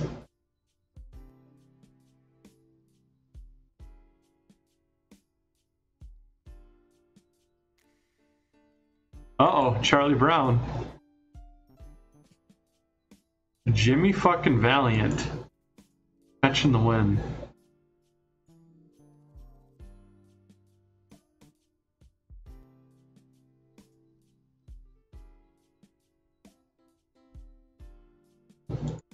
We're gonna steal Barry Windham now. I think he was all right. I will say his Four Horsemen run was much better than Sting for his stint, but Sting as a Four Horseman was always meant to be cast out once the Four Horsemen returned to being heels. In all honesty, ooh.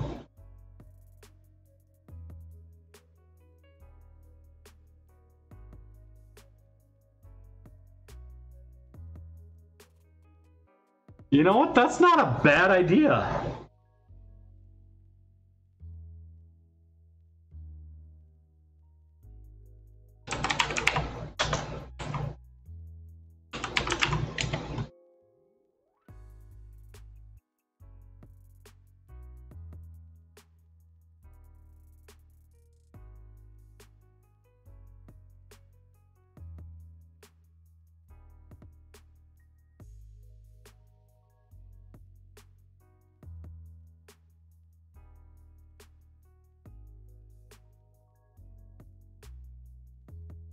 Let's see here. Chris Adams. Oh.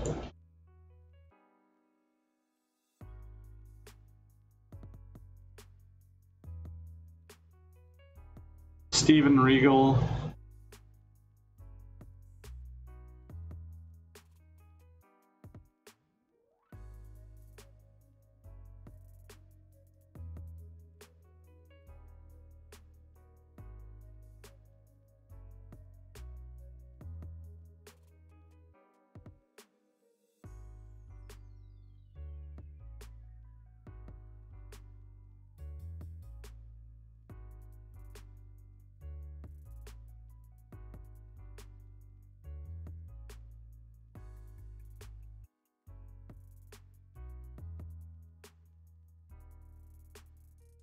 I can't get this Steve Regal. I got Steven Regal, but I can't get this Steve Regal right now. God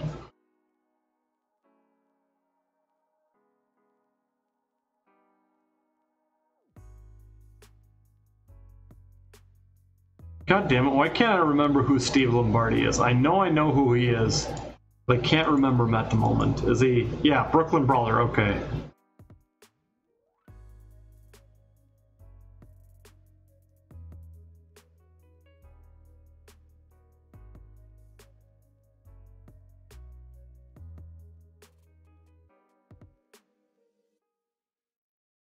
Steve Blackman. How about Ken? Ken Shamrock, are you available yet? No, not so much.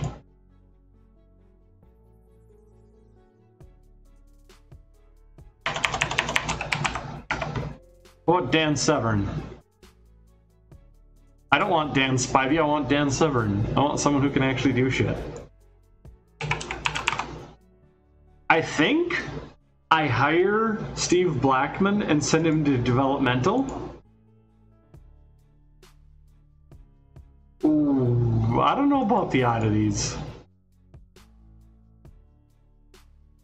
I mean, if I brought in people from the oddities, I'd probably use them in a different capacity, just for the AWA product.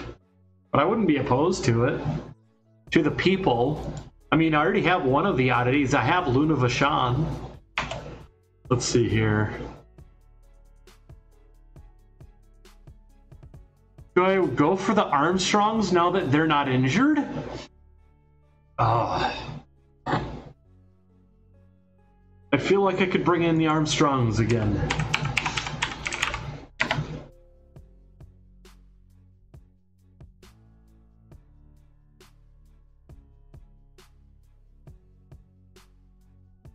Daddy Omega.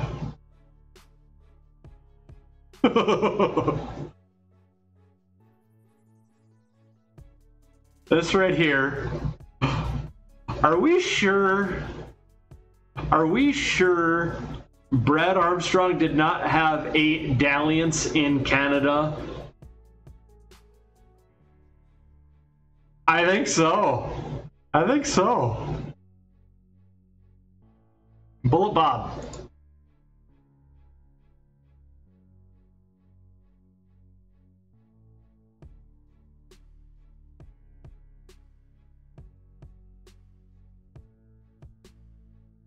Right? Exactly. I hate that I'm going to have 2 more factions, but I have so many people it almost doesn't matter anyways. I'm not trying to pull an AEW. I just accidentally am. But I do love the idea. Yes. You know what? The fact that I'm going to have Steven Regal and Lord Alfred Hayes means I could always go to Bobby Eaton and make him Sir Robert Eaton if I break up the Midnight Express.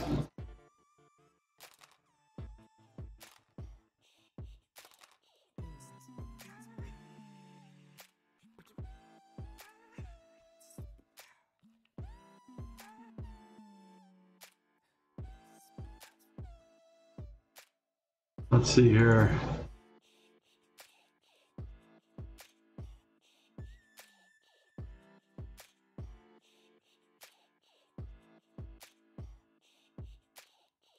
Yep. Lord Alfred, Prince Charles, and Sir William at the start.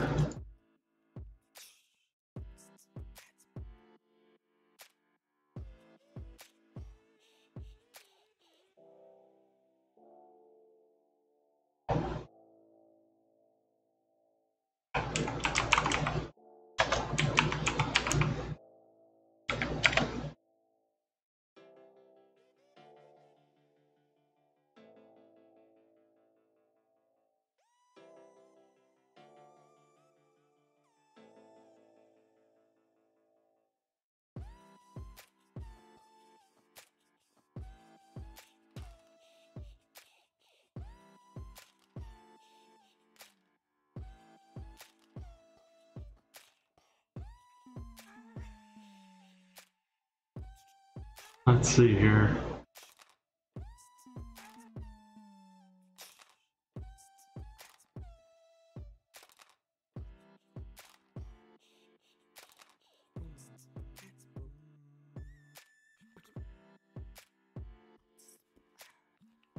Oh yeah, David Taylor.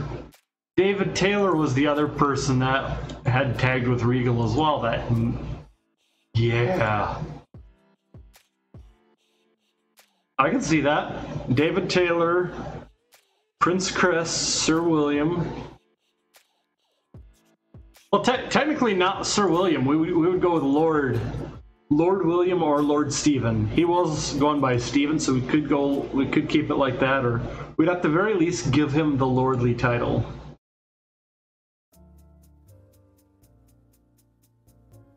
And Loch Ness as their monster, I do like it.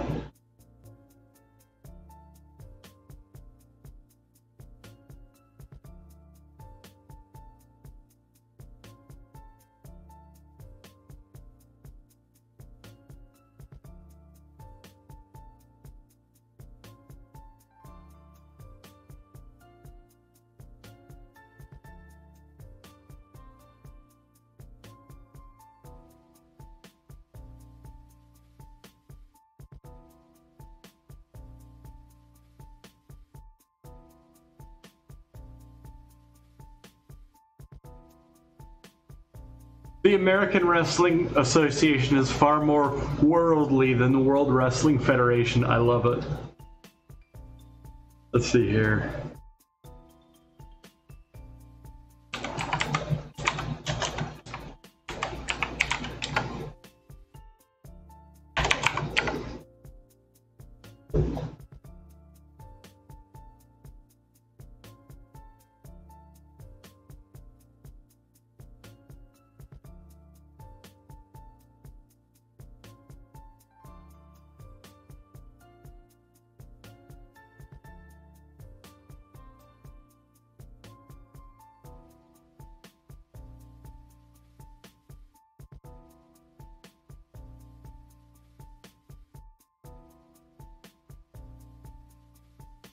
Oh yes, that's true.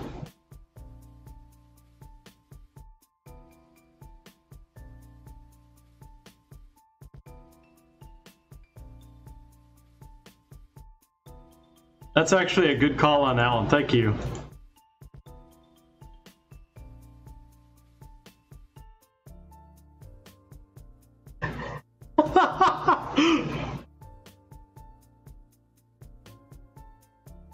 Oh my god. Do we then have Dave Taylor be Baron David Taylor?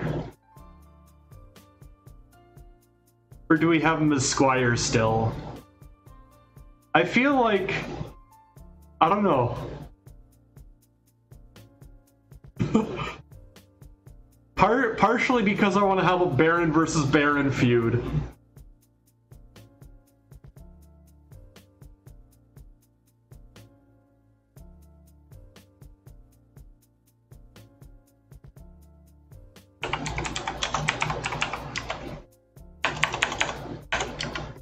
Loch Ness was giant haystacks, wasn't he?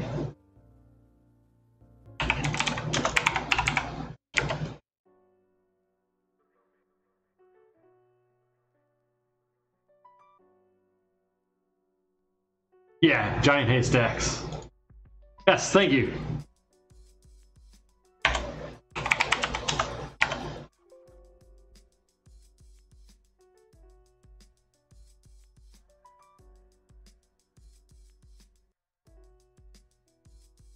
I'm doing a lot of ongoing, mainly because I want to be able to cut some contracts when I need to.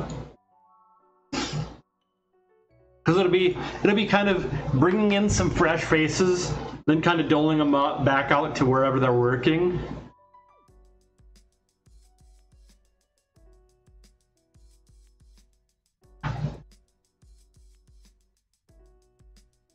Because, let's see here. How many people do I already have?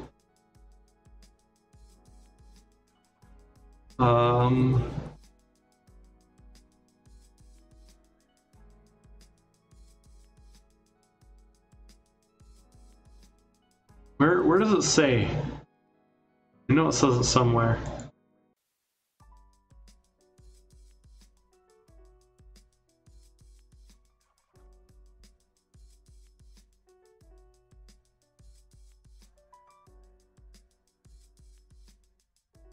There we go.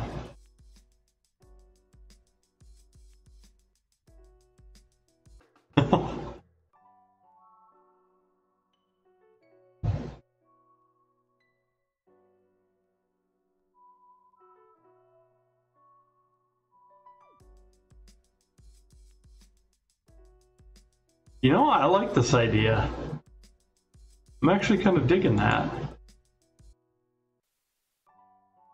Let's see what we can get for answers. Might take a couple days before we start hearing back from the talent.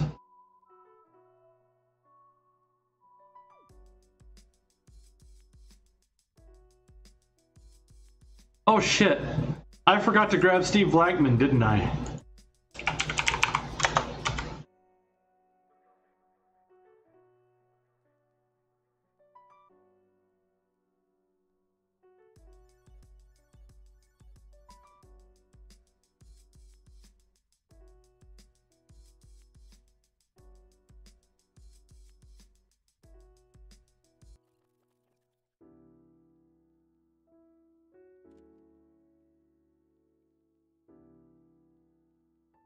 What does he mean he won't be able to get pay rises? People demand raise in salary all the time here. Come on now.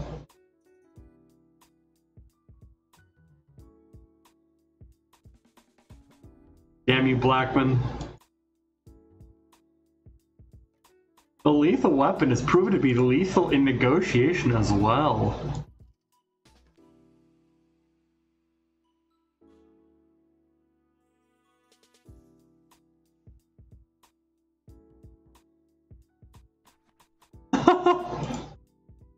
Look at this, look at this. Look at this contract. And Barry Windham's like, no, I think getting paid $4K per show, even if it's not very often, is much better. Because I can also work other places too. That's right.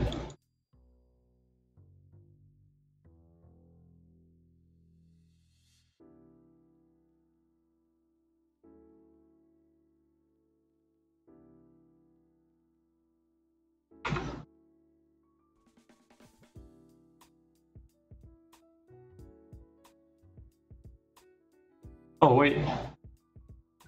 I forgot to do something. I think I might still be able to do it.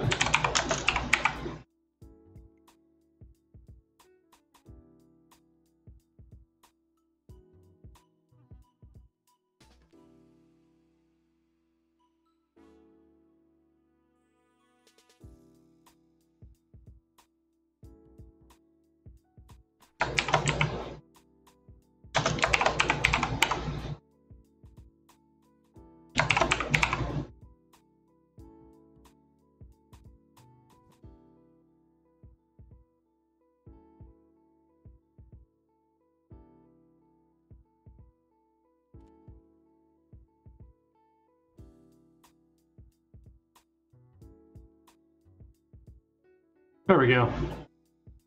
Now we have him as Al Snow. And that match against the Four Horsemen probably did far more for his popularity. Yeah, look at that. Look at that. His popularity actually did increase a little bit just by going toe-to-toe with the Four Horsemen. All right. Let's see here.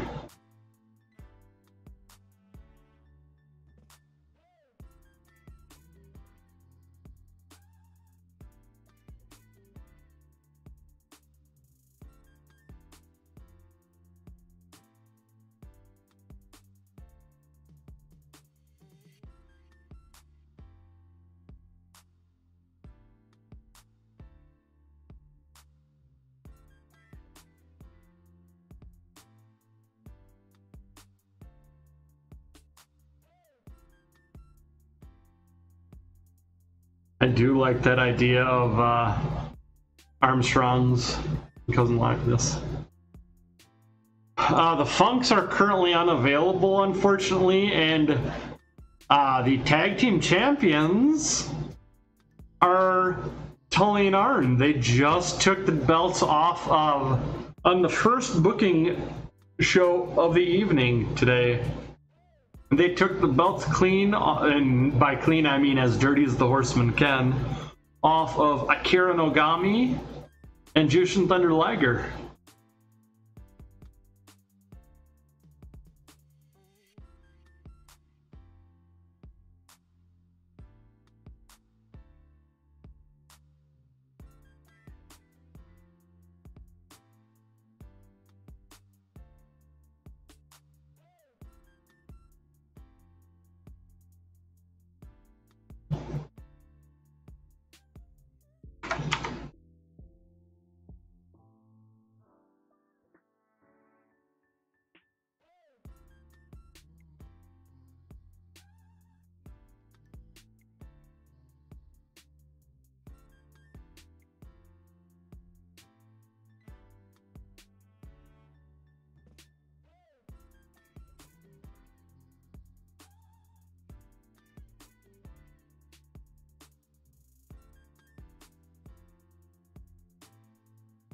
Al Snow is actually going to be calling right now. You know what? I need to get the Steiners in another tag team match tonight.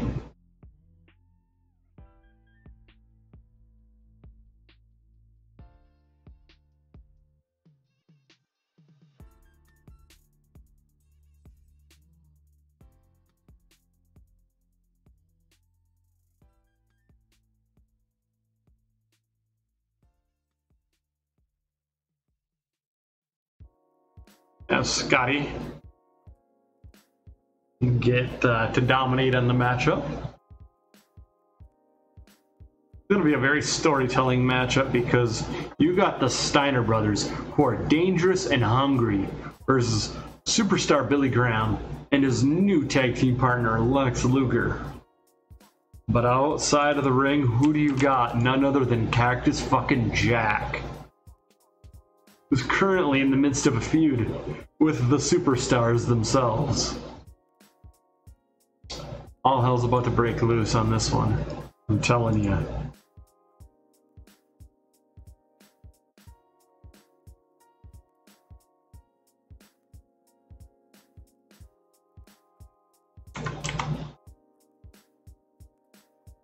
In a very tag team centric show, we have the Iceman and the Chairman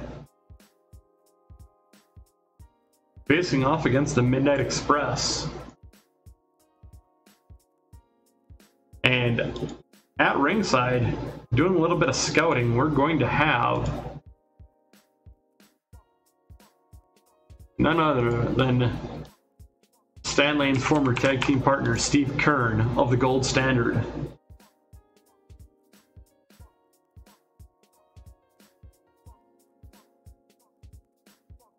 It's going to be a wild brawl. Malenko's going to pull out the victory, and Laparka should hopefully be able to gain a little bit off of that.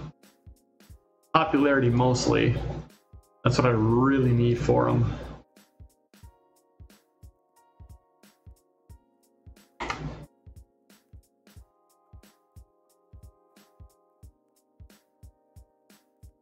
Tully and Arn are actually going to defend their titles against Sergeant Slaughter and Bob Backlund in the main event tonight.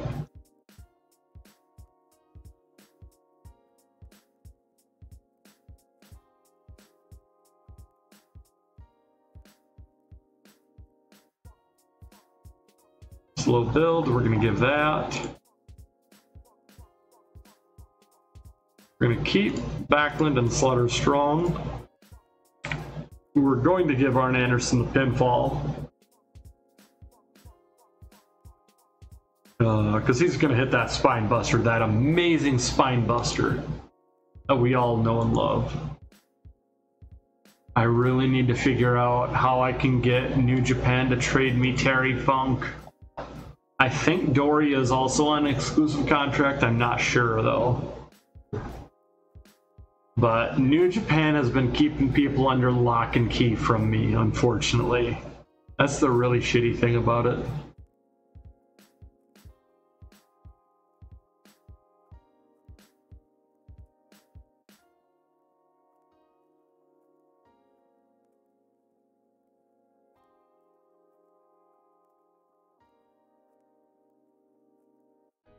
Scouting at ringside, we're going to have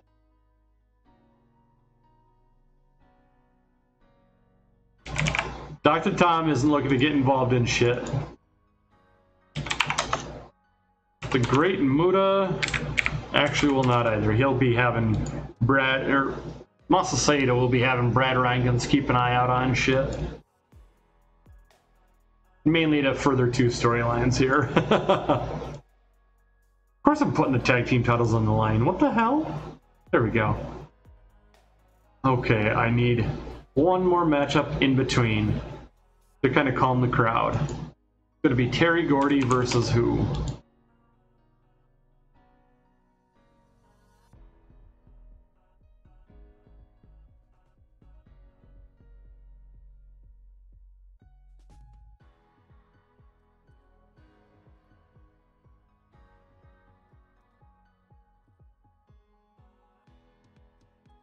You know what? Terry Gordy and Ted Oates have never went head-to-head one-on-one.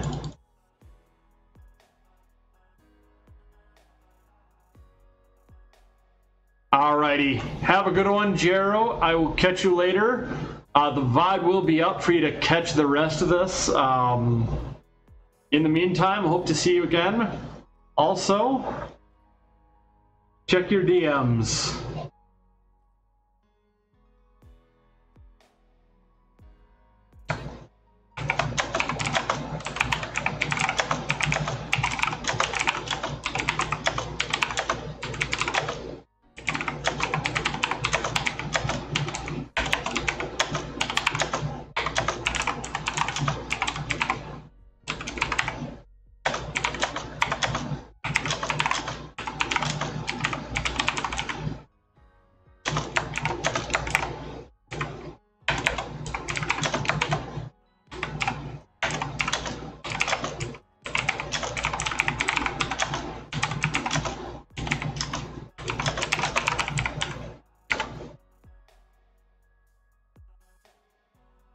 Okay. There we go. I just sent that in.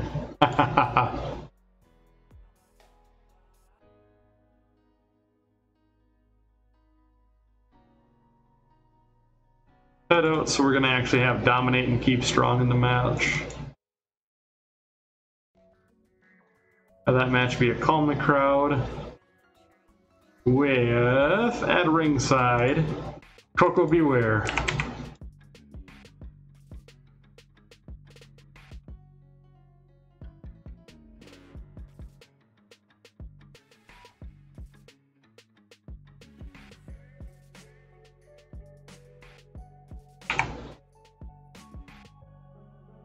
So I'm not sure how we're ending the show, but I think we're gonna have Larry Zbyszko,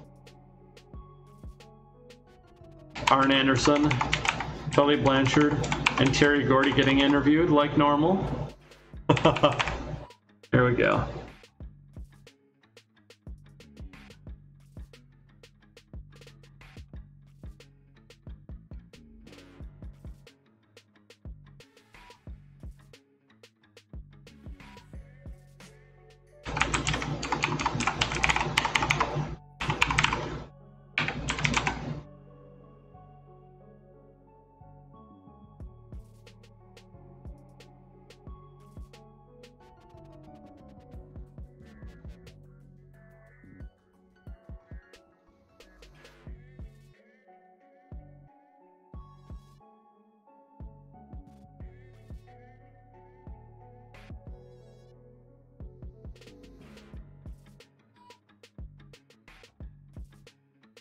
Let's see here.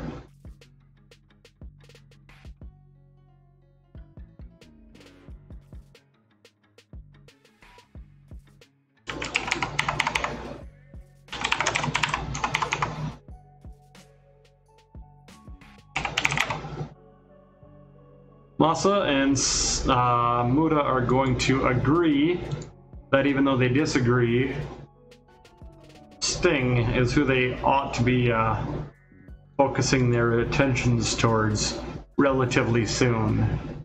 Though they predict Sting will be holding on to the title for the interim.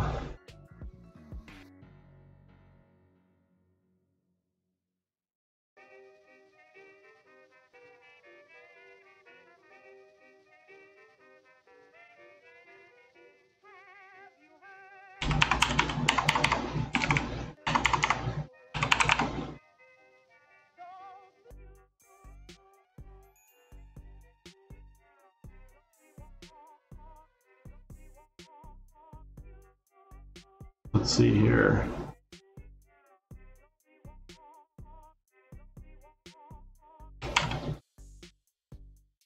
AWA walking to the ring for the main event is going to be slotted right here.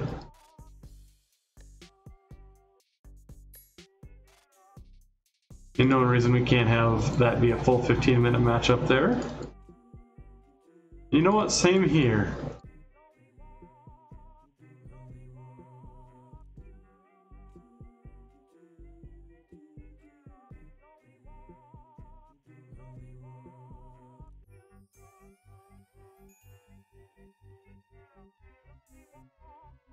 All right, let's see here. We are going to have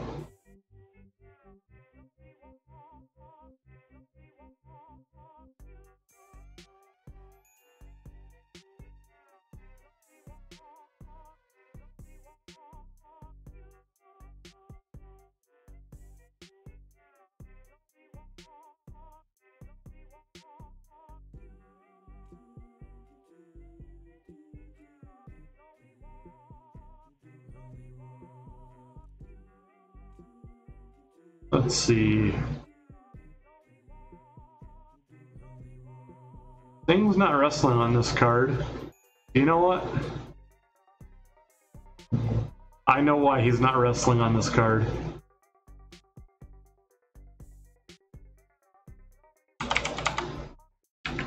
Bobby Heenan calls Sting out to get laid out by Paul Orndorff.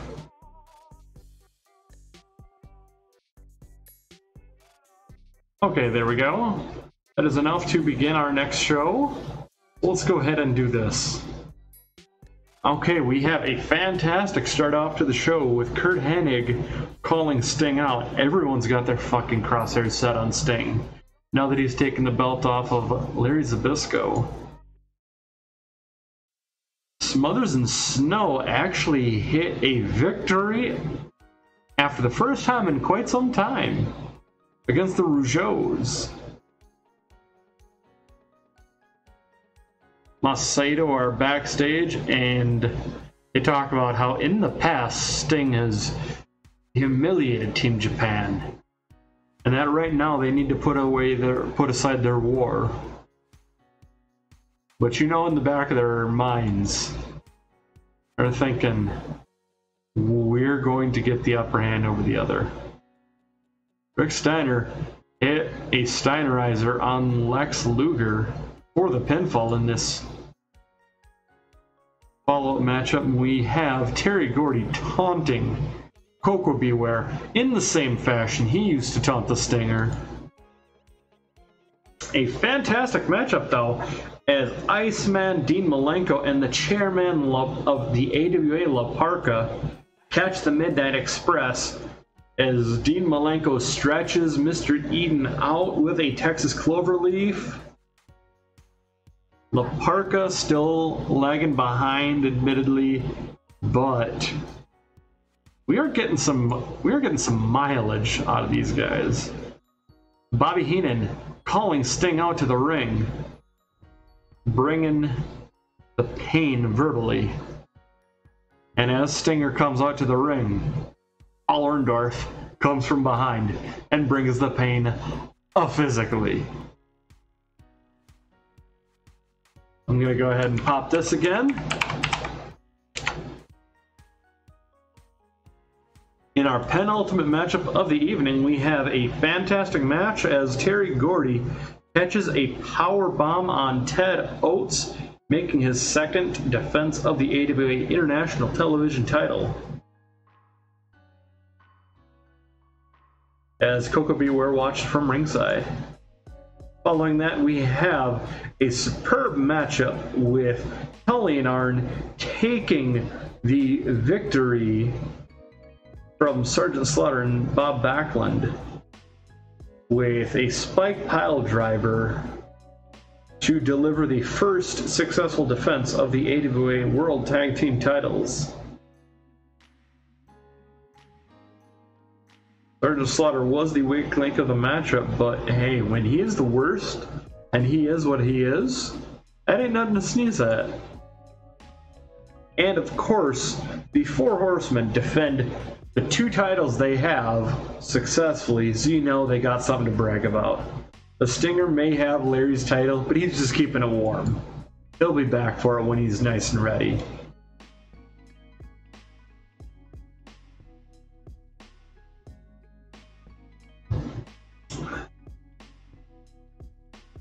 And we are getting to it. We're getting down to the end of the week.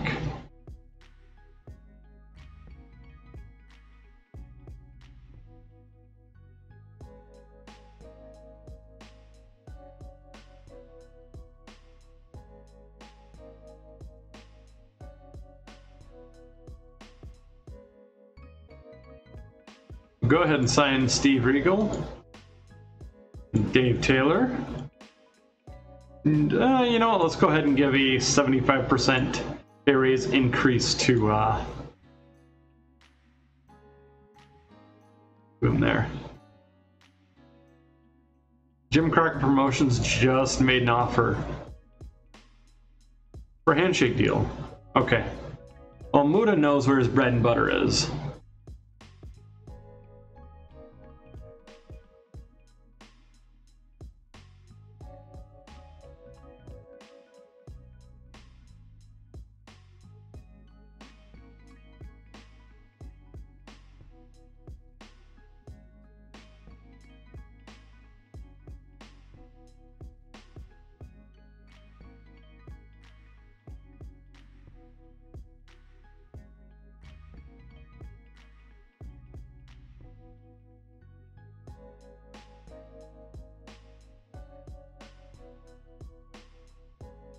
Okay. I think we're gonna end the Portland Wrestling show at this time.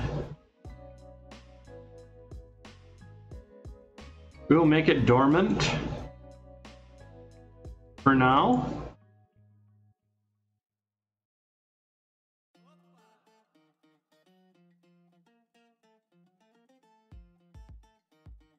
Okay, I need to actually go to that.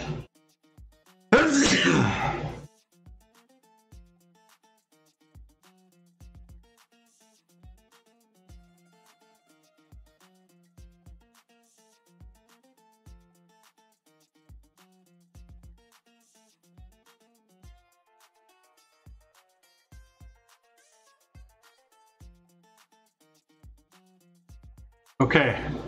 This will allow my guys some more rest time and make it easier on some of my booking as well.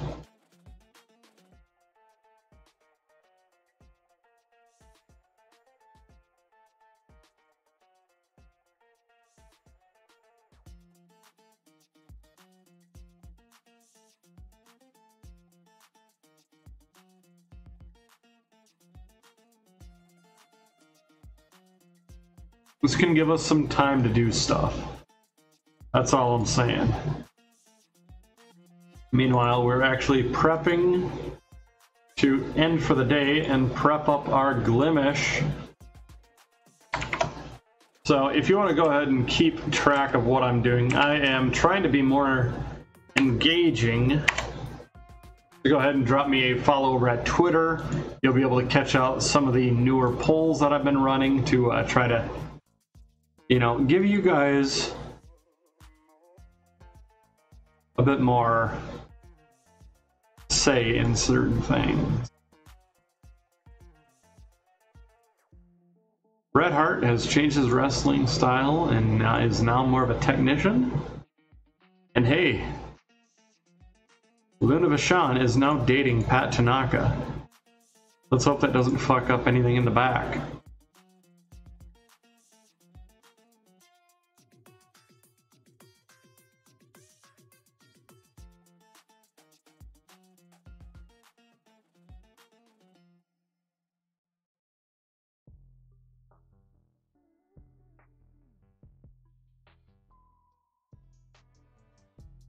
We have Scott Armstrong, Chris Adams, and Barry Windham yet.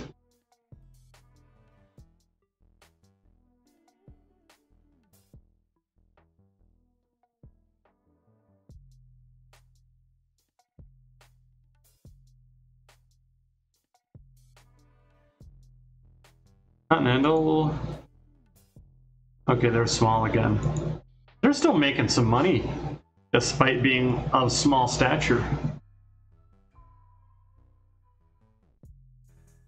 So yes, for the rest of the week, we will be streaming, but we'll be streaming over at glimish.tv/Heel Harley. The biggest exception is going to be the fact that Thursday I'm taking the day off entirely from streaming.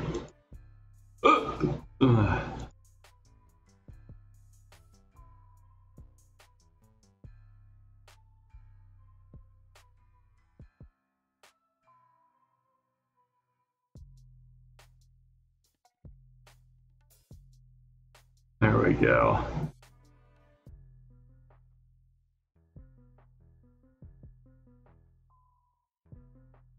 MSW Supercard. We had more! We had more at our pay-per-view, yes.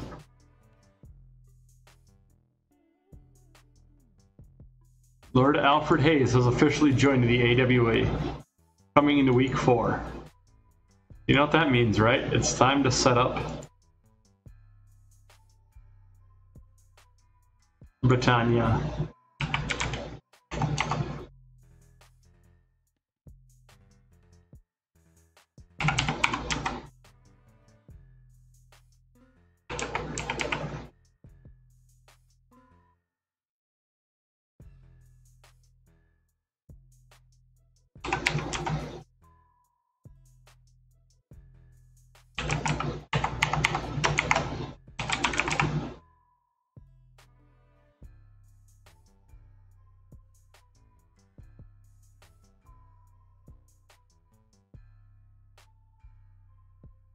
Let's see here.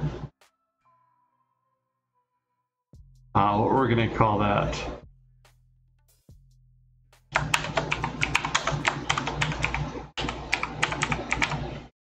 I think Rule of Britannia works perfect. Rule of Britannia.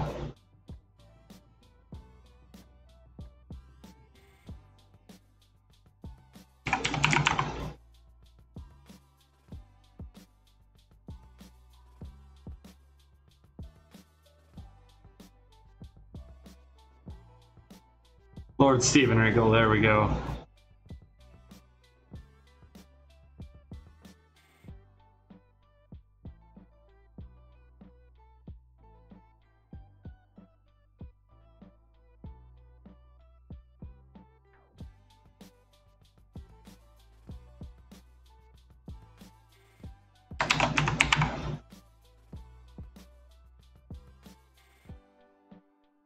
As a Duke, Alfred Hayes needed to leave the lowly standards of WWF and join a true worldly promotion, American Wrestling Association.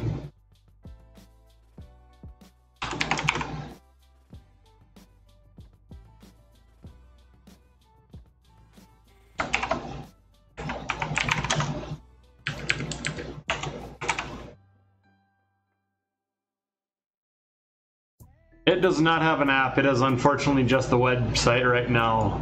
Because they are a newer streaming platform, so they're still in their alpha. They're working on getting an app up. But an app is not complete like it is for Twitch. But with Twitch being okay with pieces of shit doing horrible things to streamers, and then punishing the streamers for it,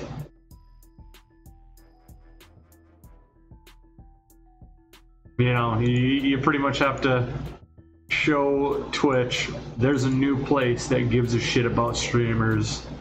It's wartime.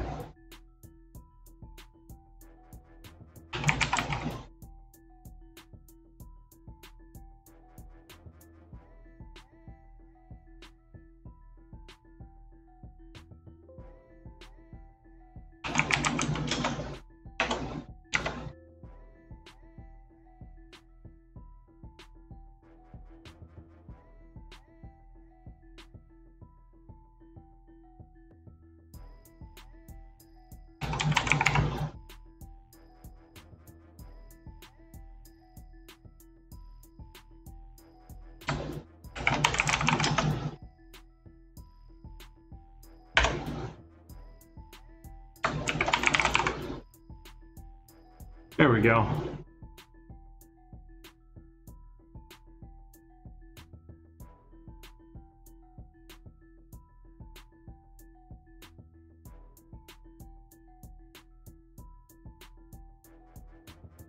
The Gentleman, Chris Adams. I like it. Let's see here. Yeah, so unfortunately you have to use the website to do it, which is unfortunate, but I mean, hey, they're trying to do something for the streamer and try to do something right by the streamer. But so that's what I can appreciate.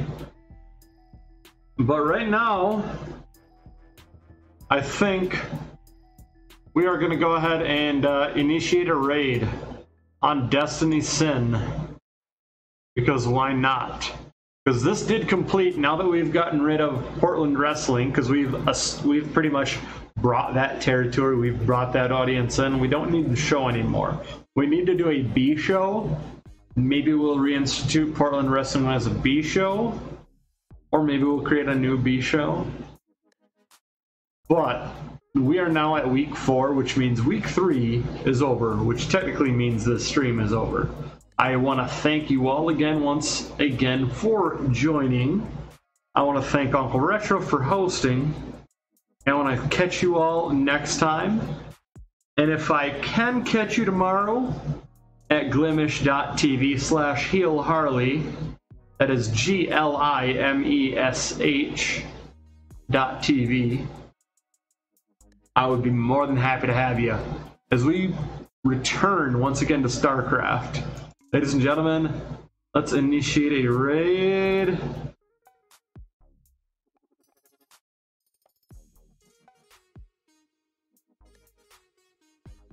We got 3 out of 5.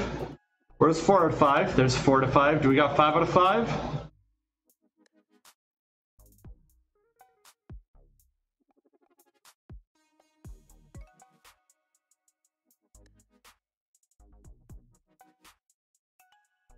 Alrighty, everyone go ahead and get your raid shovels ready or your raid picks, depending on what you got. Get your raid icon. Come on, where's my 4th? There we go, there's my 4th. Went down to 3 for a second there.